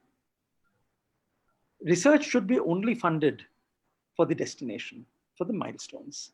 So I would rather see something that says I expect to achieve A, B, C metrics, which are benchmarked with the best in the world. So if I'm doing research, for argument's sake, if I'm doing research in rural development, then I would say that a research project on socioeconomic impact analysis for healthcare penetration should actually have the objective of determining not only how many people benefited from healthcare interventions in terms of reduced mortality rate or reduced incidence of COPD, but what the learnings from that were that can be deployed back into policy. If you're doing research on carbon dioxide capture, I would want to see how you capture the maximum amount of carbon dioxide using the minimum amount of energy. Yeah? So those things, I think, are what the NRF possibly needs to do. And there needs to be a single national discourse on how you compare research project 1 versus research project 2. Because at the end of the day, research funding is limited, and it must go to what is either the most relevant or the most cutting edge. So on the technology side, it must deliver an outcome. On the science side, it must excite. It must look at future frontiers. It must do what Professor Rc Malhotra talked about, discover an asteroid that someday could be mined when the Earth runs out of resources. The way we are mining the Earth today, we will. I want to add one other brief point, not entirely linked to your question, but linked to the spirit of research. Because I think that the national education policy does two things that are hugely laudable. One is it is multidisciplinary focused. So it breaks down the boundaries of knowledge. My PhD guide used to say this. So he would always say, you're getting a PhD, a doctorate in philosophy. You're not getting a doctorate in chemistry. All knowledge is one, and it is the narrowness of the human mind that makes us divide it up into subjects and disciplines. I've tried to live that maxim. But what I thought is the second most important point of the policy is making people higher education ready. I think if IIT does not involve itself in preparing people who are going to be in the secondary education stream, 8th to 12th, by creating gurukuls of IITians going back to their villages, to their schools, to their colleges where they came from, and making those people future ready. So creating a gurukul pyramid. If that is not done, IIT will not receive people who are future ready. And I think if we focus more on the incoming pool, not only through JEE, as Professor Bala suggested, but through mental preparedness and through readiness to see the future, we will not have done enough. I will have other comments to make, but maybe I hand back to you first. Thanks. I think some interesting points there. So I'm going to hand it over to Manish. So let's talk about this, developing this pyramid of talent from smaller places like villages, towns, and all, and the Gurukul kind of a concept. So there is a fair amount of flexibility that the NEP gives, Manish, to our education system, right? In terms of the tenure of education after school. And I was wondering if you could just highlight some of those things, I saw about something about a 1-year certificate, a 2-year diploma, maybe even a 3-year bachelor's, maybe a 4-year bachelor's.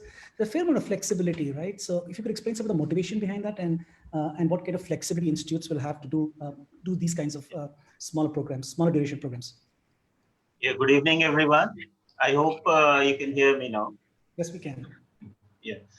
So the National Education Policy 2020 is aligned to the Sustainable Development Goals 2030, as we all know, which aims to provide not only inclusive and equitable quality education, but lifelong learning opportunities for all. So it sees education as a continuum right from the preschool level till the PG level, and it lays down a roadmap for the school transition at different levels. To talk about the higher education sector, I would say that first of all, it aims to, it has two major, I think, features, which is one is the flexibility, and second is the multidisciplinary approach. So the multidisciplinary approach actually means that over a period of time, every higher educational institution will be a multidisciplinary institution. So there are a lot of misgivings about this also, like whether IITs will start teaching history and other humanities or other subjects. So multidisciplinary approach actually means that although the core engineering will be there, but as IIT Delhi is already doing, they also have the humanities courses, the arts courses, and this linkage with the society is very important these days. So the engineering or any technology or the scientists, they cannot work in isolation. They have to look at the problems of the society and look towards the solutions in that regard. regard. And I think IIT is also looking at those aspects, whether it is humanities or the management or the medical tie-ups with the medical institutions. So those things are being attempted at IIT Delhi especially. And of course, now with the NEP, the vocational education will also be an integral part of this integration. So first thing I think is the multidisciplinary approach. Secondly, it is the universalization of access. So for the grades preschool to class 12, it talks about of universalization of access. So universal coverage. And that will actually feed into the higher education system. And we hope to increase the gross enrollment ratio at the higher education level from the current 28% to almost 50% in the next 15 years or so. So that is one aspect. Second aspect is the flexibility it offers. So instead of having a straight-jacketed kind of a program where you be there for 3 years or 4 years, and if you drop out in between, then you are nowhere, and you are considered as a failure, or you are considered as a not completed the course. So this is a major aspect of this policy, that if you complete 1 year of that course, you get a certificate based on your credits. If you complete 2 years, you get a diploma. If you do 3 years, then you get a degree. And if you do 4 years, you get a research degree, which entitles you to go for post-graduation of 1 year duration. So that is, I think, one of the major aspects. And it creates an academic bank of credits, which will digitally save all your credits. So you do not lose out on what you have already done. And after some period of time, you can come back, join in the ODL mode, or in the face-to-face mode, or in the blended mode, and complete your remaining credits to complete your degree. So I think these are the two aspects.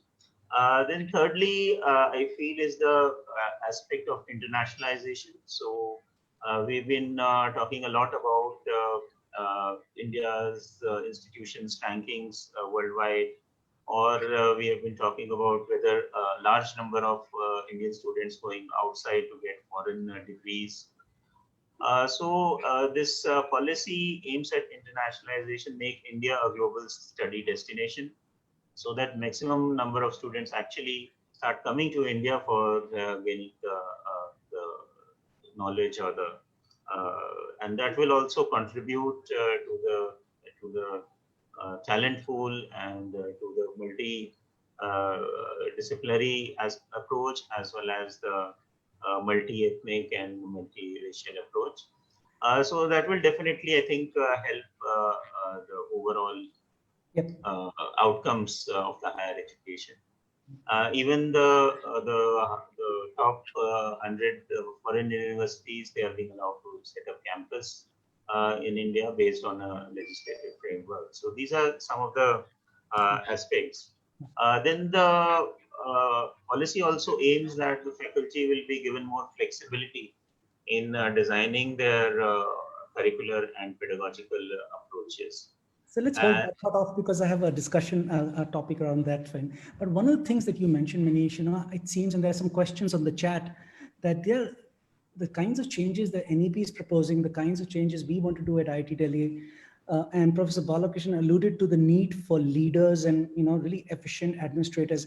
We have a system right now in these higher education institutions where the faculty becomes those administrators, and then they have to balance their research and their leadership responsibilities around.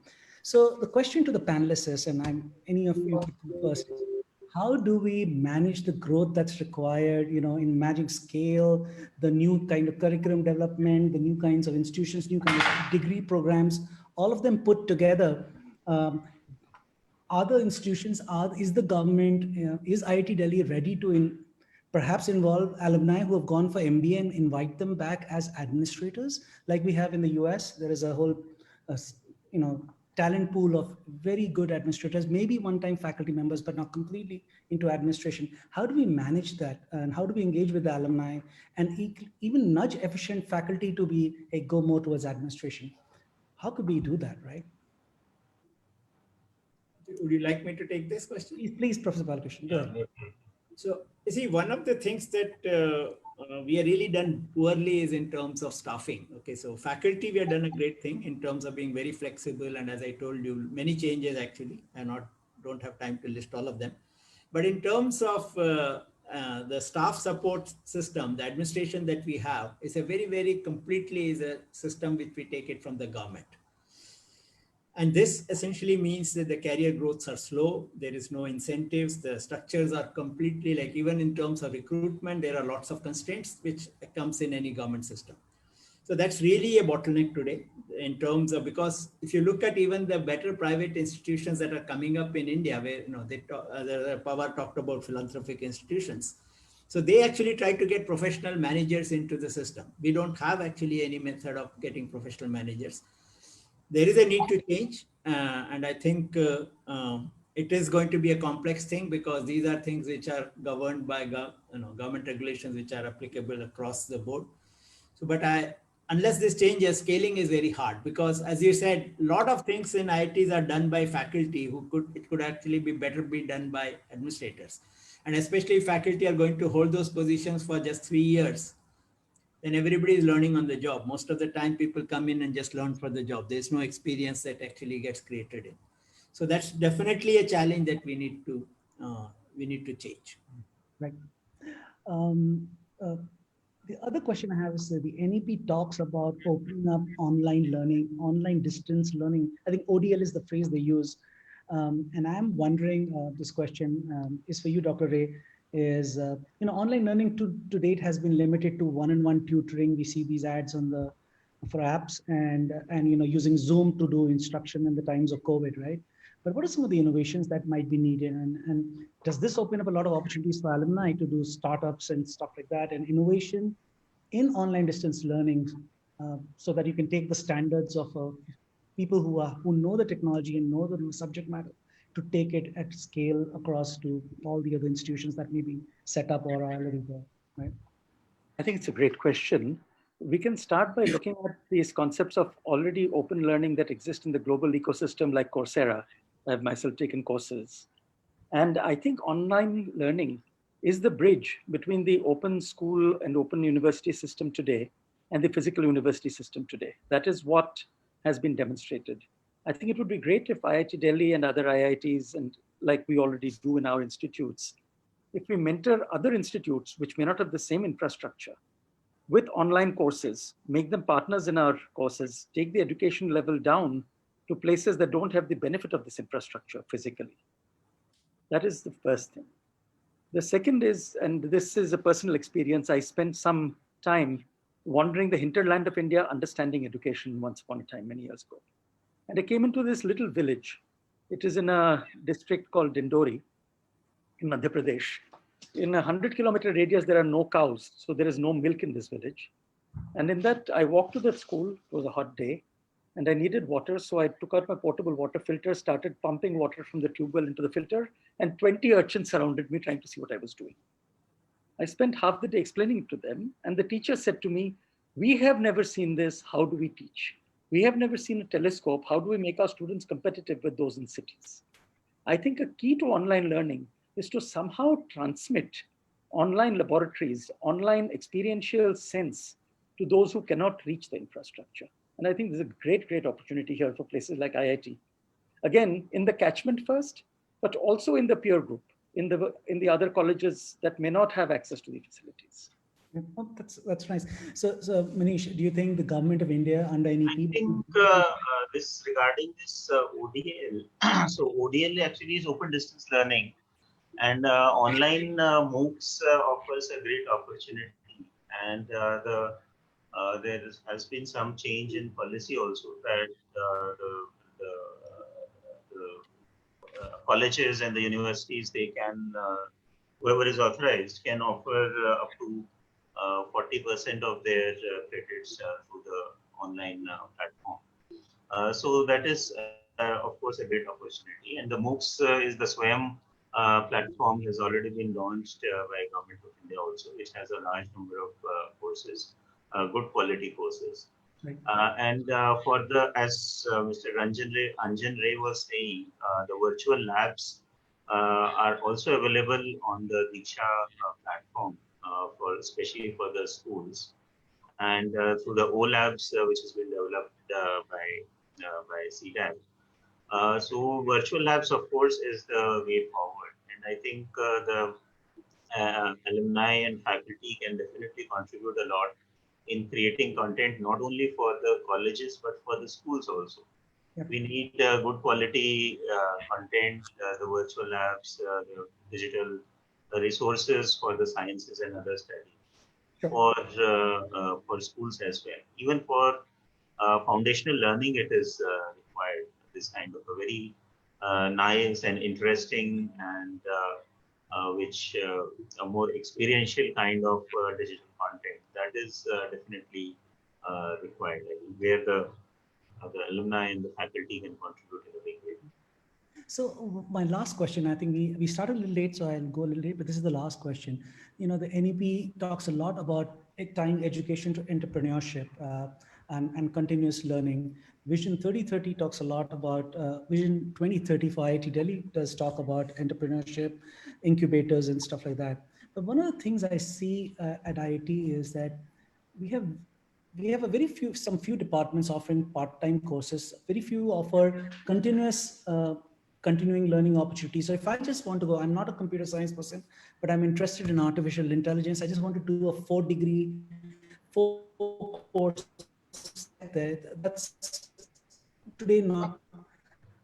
I just saw an announcement on the website for an artificial intelligence course for cyber physical sensors and stuff. You know, why isn't artificial intelligence offered by the computer science department to non-IITians as an evening class or something? So Professor Balakrishnan, what kind of flexibility or we can provide as part of IIT Delhi Vision 2020 to offer these kinds of courses in smaller set things where I don't have a BTech degree also, but I just want to learn about AI.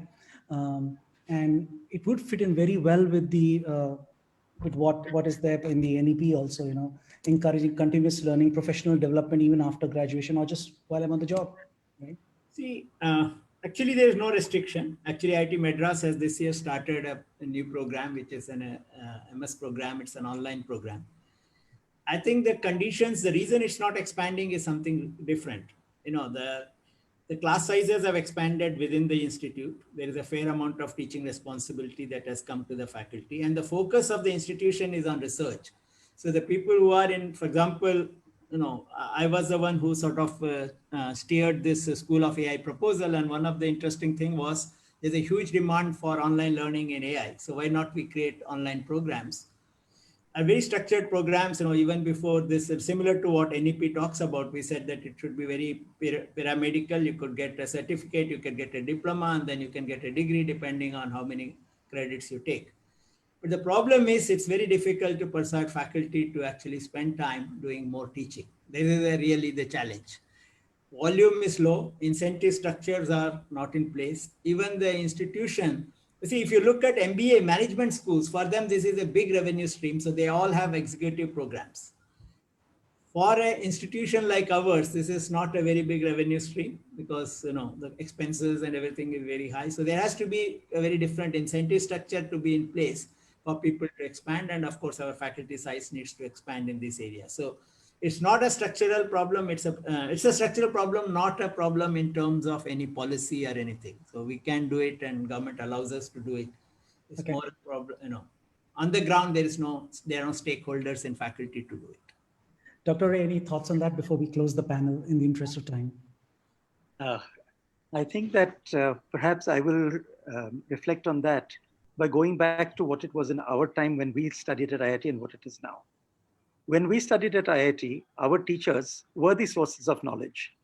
They told us the books, they presented knowledge to us in the classroom, and they engaged us based on the fact that we did not have access to that knowledge. Today, what has happened is that the teacher has to function differently because information is everywhere. So the teacher has to give us insight from that information, and that information plus insight has to lead us to innovation. Ultimately, therefore, if we can orient our faculty to understand that information is available to the students as much as it is available to the teachers, and the main job of the faculty is to deliver insight and to inspire, we can move things in the direction of innovation. I'd leave it at that. Thanks, Dr. Ray. I think just in the interest of time, I would like to thank the panelists, Dr. Ray, Professor Balakrishnan, and Manish, for all the folks on the call. There's still about 100 of us. For those of you who have not read the NEP 2020 document, I had read the media sound bites, but when I sat down a few days ago to read it, it's a staggeringly well-written document and some amazing rethink that the government has done. So I really encourage all of us to go read it. With this, I'll close the panel. Thanks a lot, and sorry for the delay, guys, in closing this panel up. Thanks a lot. Bye. Thank you.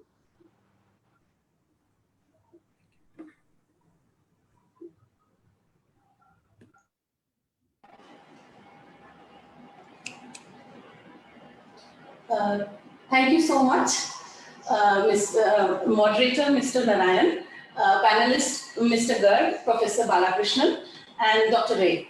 It was a wonderful session. And now we actually would be announcing the awards for the first time, Alumni Faculty Excellence Awards. Now, I would request our President, IIT Delhi Alumni Association, Mr. Ravinder Kumar, to kindly announce the winners of the Alumni Faculty Excellence Awards. Yeah, thank you, Gitanjali. I would request our Chairman of IIT Delhi Alumni Association and Director of IIT Delhi, Professor Ram Gopal Rao, to announce Alumni Excellence Award, and Dr. Gitanjali will read the citation of the awardee, about the awardees, and we'll play one small congratulation message also. And I would request also awardee, if they are still they are here, to say a few words after the announcement. So I would request now Professor Ram Gopal Rao to announce the awards. Yeah, thank you, Ravinder Kumarji. I think I would also like to mention that these are IIT Delhi Alumni Awards for faculty for their excellence. And the screening committee consisted of Professor Balakrishnan from IIT Delhi, Mr. Pradeep Gupta, Mr. Yogesh Andle, Mr. Kalpen Shukla, and the president who is and also the other members. And for the research and publications, Professor H.V. Jagadish, 1981 BTech Electrical, he is the winner. He has been given this excellence award. For the entrepreneurship and mentoring or innovation in that category, Professor Bipin Kumar, BTech Textiles, 2009, has been given this excellence award. So my congratulations to both of them. Professor H.P. Jagadish is Director, Michigan Institute for Data Science, and Bernard A. Galler, Collegiate Professor of Electrical Engineering and Computer Science, University of Michigan. He teaches courses related to database management, data analysis, the web, and data structures and algorithms. His research has spanned many aspects of big data and data science. He has co-authored a CIA report on computing research and data science, made multiple presentations, and served on 2 panels at the national academies. He enjoys an H index of 91, which means 91 papers with at least 91 citations each. He has published more papers in VLDB than anyone else. He has served on the board of the Computing Research Association from 2009 to 18, and on the board of the Very Large Database Endowment from 2004 to 2010. He was founding editor-in-chief of the Proceedings of the VLDB Endowment from 2008 to 2014, and served on the CS Advisory Committee for the University of the People. He was recognized with Contributions Award by the ACM SIG on Management of Data. In 2019, recognized with the Distinguished Faculty Award. So our heartiest congratulations to Professor H.P. Jagadish, 1981 BTech Electrical, IIT Delhi.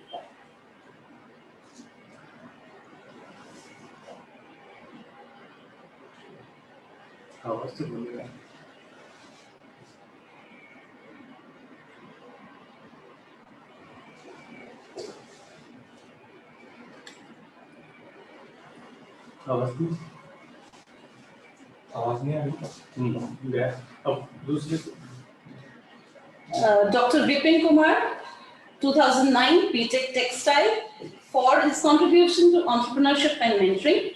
Kavach Mask was launched by his mentor startup team eTex with many superior qualities as compared to N95 masks. More than 2 million masks have been served to the country in the last 4 to 5 months. His mentoring two startups, eTex Healthcare Private Limited and Medic Fiber Private Limited, both incubated at IIT Delhi. In collaboration with NGO Eco Tattva, he engaged over 200 PWD community members to actively participate in technological skill development, manufacturing, distribution, and marketing of Kavach, and providing employment to nearly 1,000 persons. He has won several prestigious awards: IEI Young Engineer Award 2018-19, the Institute of Engineers India Award 2019, Fulbright Nehru Doctoral Research Fellowship, US in the year 2014, ACP Scholarship, the American College of Phlebology, US 2014, and the Rc Inspire Faculty Award in 2016 by the Department of Science and Technology, India.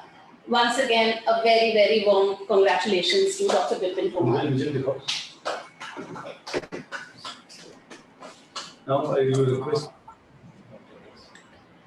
few words.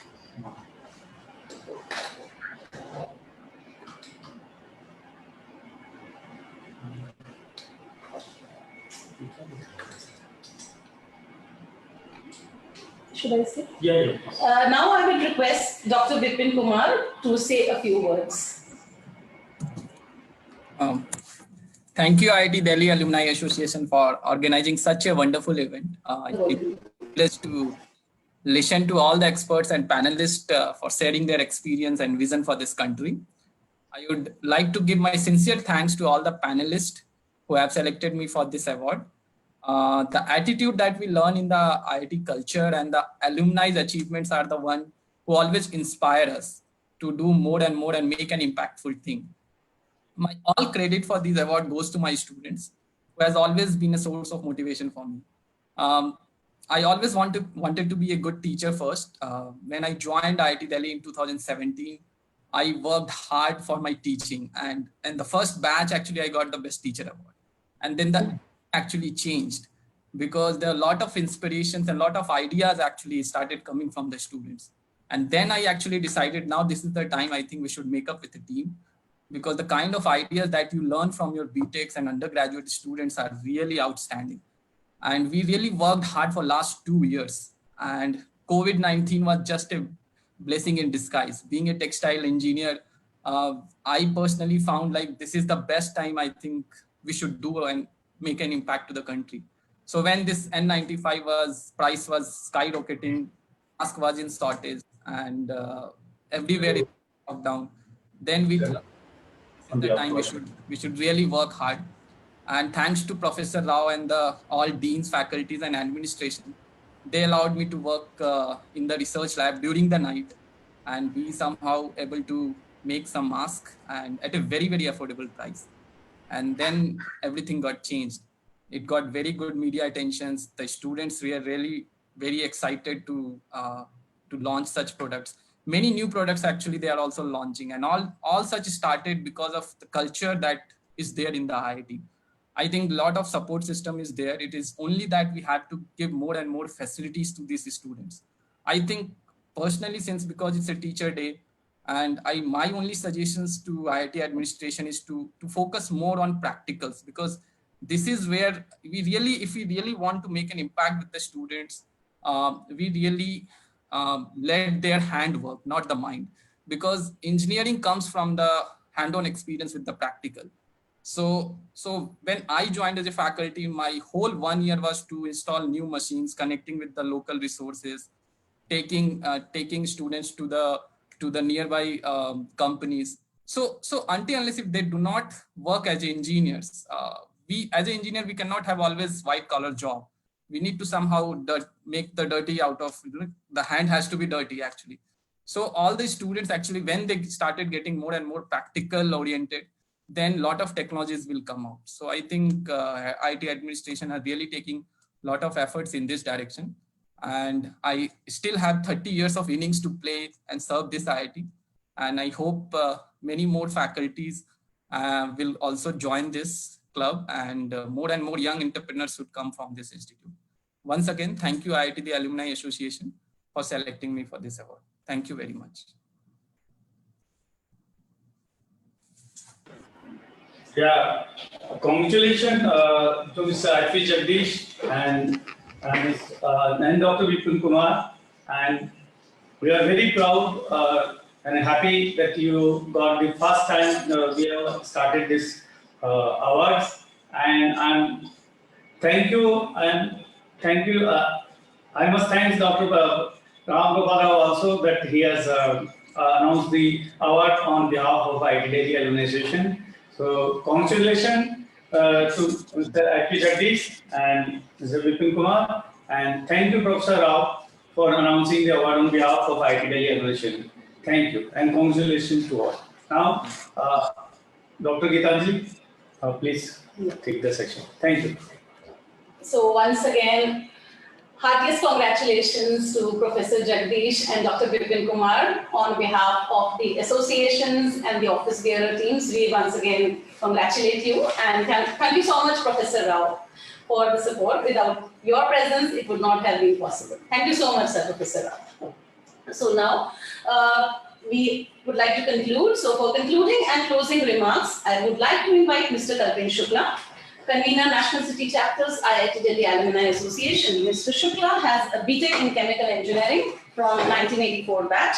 He has a PGDM from IIM Ahmedabad in 1986. He is currently the Convener, Subcommittee for National City Chapters. He is also the President, IIMA Alumni Association. So, Mr. Shukla, for concluding and closing remarks. Thank you, Dr. Gitanjali. I hope everyone can hear me. First of all, congratulations to Professor H.V. Jagdish and Vipin Kumar. It's the most challenging task to summarize the learning from an event that is replete with highly insightful discussions and deliberations. I shall make an attempt nonetheless. Now, having said this, since there is paucity of time, I will not specifically mention the name of the speaker because we had very long range and battery of speakers who have given wonderful insights into different aspects of NEP, IITD vision, and also UNESCO theme. Now, first and foremost, of course, the event is organized in the backdrop of very challenging times ahead of us. The term VUCA, representing volatility, uncertainty, complexity, ambiguity, hasn't ever been more relevant than it has been in recent times. We are also embarking upon implementation of recently defined national education policy that suggests specific changes in the conventional pedagogy and curriculum building to make it more sustainable. Similarly, IITD also has defined its vision and strategy for 2030. Now, as rightly described by the President of IIT Delhi Alumni Association, the event is an effort to acknowledge, appreciate, and recognize the commendable work done by many IITD alumni as faculty across the globe. Right in the beginning, Professor Ram Gopal Rao, Director IITD, had set the tone for a very lively session. As you rightly mentioned, we are running a marathon, to which I may add that we shall run a marathon in 100-meter bus. We need to excel at every stage. While it's a long journey, we shall reach there. He in fact identified 3 very critical parameters: education, research, and innovations. And I was very happy, and I'm sure most of the participants would have heard the accolades that our institute and our alumni have received, and the kind of preparedness that the institute has to build further upon all these 3 factors by which we can really make ourselves and our institute into one of the leading institutes. In fact, it was extremely heartening to know that entrepreneurship for which and startup ecosystem for which IIT Delhi is globally well known, we are actually in top 5 in terms of creating the number of unicorns. Now, this is extremely commendable and very heartening to hear. Similarly, it was very interesting to take note of Faculty Alumni Network, FAN, as he rightly acronymed it. I think we will encourage this fan community to build it further and create a win-win proposition by which we can work together. We heard Professor Rashid Nanda from his global exposure to strategic planning and building, institution building. He actually rightly and aptly summarized it that we are in the worst of the times and in the best of the times. I think COVID or the pandemic has really thrown open the kind of opportunity, kind of challenges that are faced by not just the students, not just by the faculty, not just by the institutions, but every profession, every sector, every space. And therefore, it's going to be quite challenging for everyone to meet these challenges. But having said this, he also encouraged everyone to say that this is the most interesting times for everyone to join the profession, which is likely to build future leaders or professionals for every space, be it manufacturing or services. And he identified three very critical parameters which are likely to drive paradigm shift in how institutes operate. Globalization, which is going backward, technology, which is acting as a centripetal force, and climate change, which is likely to throw uncertain, unknown challenges in the future. Notwithstanding all this, he expressed his hope and also urged young alum IITD grads to pick up academics and teaching as a profession. And I think we should take it rather seriously as far as the young alum are concerned. We heard Sri Rajendra Pawar from his vast corporate experience and training space, as well as his very involved work in the education sector. And he started with paying tribute to the teachers. I think that was a wonderful expression of humility. He remembered almost every teacher. But he also mentioned 2-3 very interesting aspects of campus life or student life and how students are built or nurtured in such competitive environment and what they need to keep back of the mind. Value of tranquility or calmness and power of clarity. Some very powerful messages. I think from whatever experience I have had in the corporate world, I would once again summarize and say these two qualities will go a long way. And every faculty member who builds, inculcates these two qualities in students is going to add a lot of value. The Honorable Minister, in fact, very appropriately highlighted and in a small way appreciated the achievements of our institute as well as alumni. He said that it's the need of the hour and preparedness of the government, state as well as central to meet the challenges of higher education. Very heartening to hear. He said very expressly that help us build new India. State of education is at a point of inflection, and therefore it is not only individual or it's not only institute, but it's for every agency to contribute towards nation building by putting in their best effort and best talent behind it. Now, having said this, I shall summarize the two sessions and not individually mention the speakers. We had a wonderful first session where we had two global speakers, rather all three global speakers. Dr. Bose is only stationed in Delhi. It was a wonderful sense to go back and hear from both the professors who have spent good part of their time globally to hear about reviving the Gurukul system. It's amazing that a powerful system which has built such a wonderful knowledge sharing mechanism, which actually says that it should be a small unit, it should be solution oriented, it is open learning, upgradation of understanding by applying the knowledge into real sense. And therefore, how do we encourage students as well as institutions to build this into their way of functioning in the curriculum building, in the pedagogy? And idea was to make a working life or student life more meaningful by ensuring that learning is taken forward into real life.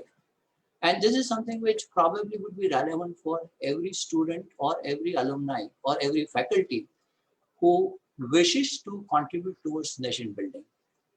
Similarly, in the second session, we had interesting observations coming from learning, research, the way research cannot really be taken casually. Research has to be result oriented, resources have to be applied and allocated, keeping the results in mind.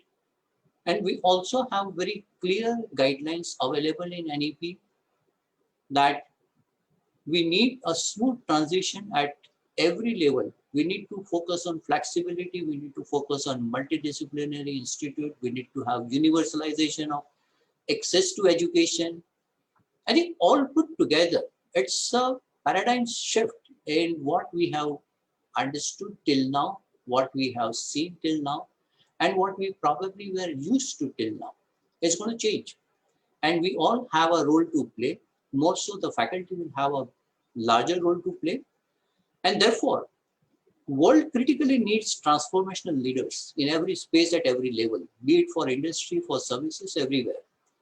No other profession is equipped as much as teachers are to ensure readiness of the youth to meet the challenges and face the uncertain future with confidence. Every teacher is a leader in his or her own right. IIT Delhi Alumni Association, in association with IITD, will continually aspire to fulfill this requirement, not only for India, but globally. It was a wonderful opportunity to hear all the stalwarts and their insights, and I thank all of them with one-liner, Vidya Viniyogad Vikasa. Knowledge increases by sharing. This was a small attempt from association to bring the focus back on teachers. With this, I thank all the participants and I hand it over to Dr. Gitanjali.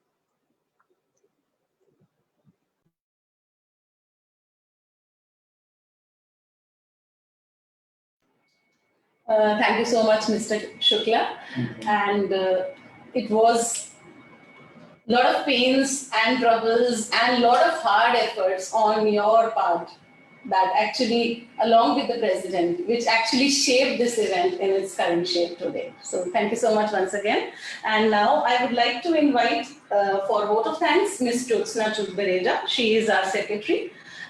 Ms. Bareja is secretary at IIT Delhi Alumni Association. She has her MSc in mathematics and MTech in computer sciences from IIT Delhi. She has worked with TCS, GE, Ericsson India, Wipro Technologies. Yeah, she's the first secretary. And she, my president has just highlighted that she's the first secretary of the association, first female secretary of the association. And so together we are trying to create a good team. So once again, a warm welcome to all the participants, to all the experts who have stayed with us till now. And we understand it's dinner time. So I'll request Jyotsna ji to please present the vote of thanks for today.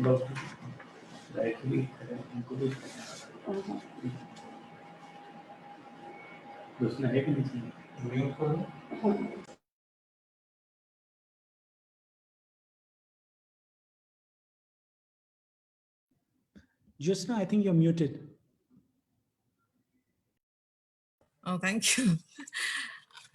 Hello, thank you, Gitanjali, for describing me in detail.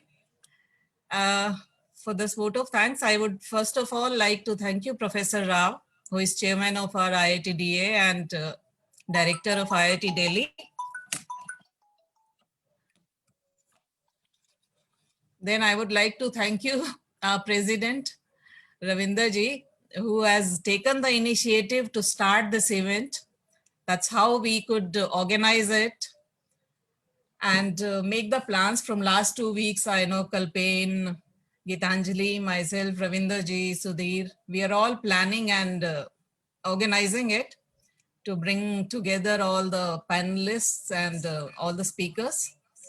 I would like to thank you, our chief guest, Shri Sanjay Dhotre ji, who is Union Minister of State for Education, for giving his good ideas about what the government is doing about this education policy.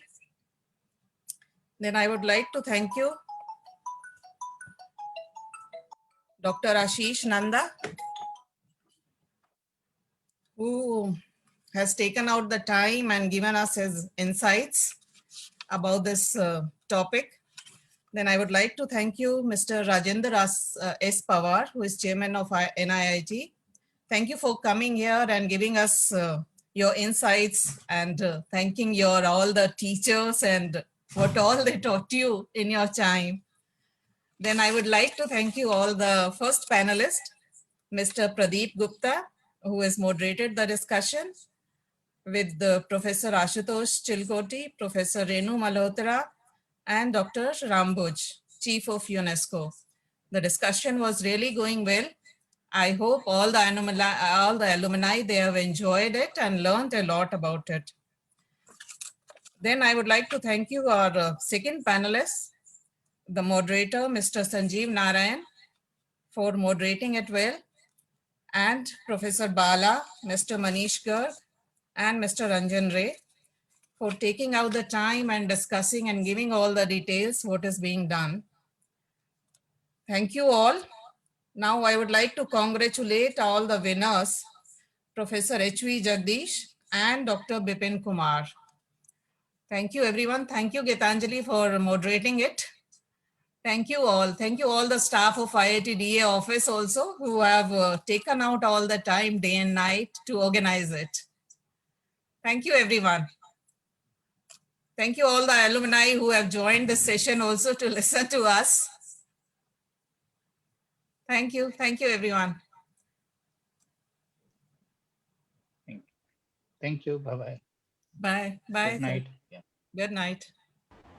Thank you so much, everyone. I'm sure you enjoyed the evening and the first edition of the Faculty Alumni Excellence Awards. And I'm sure that next year we'll have a mega event. And I hope you enjoyed the launch today. Thank you so much, everyone, for joining. Thank you.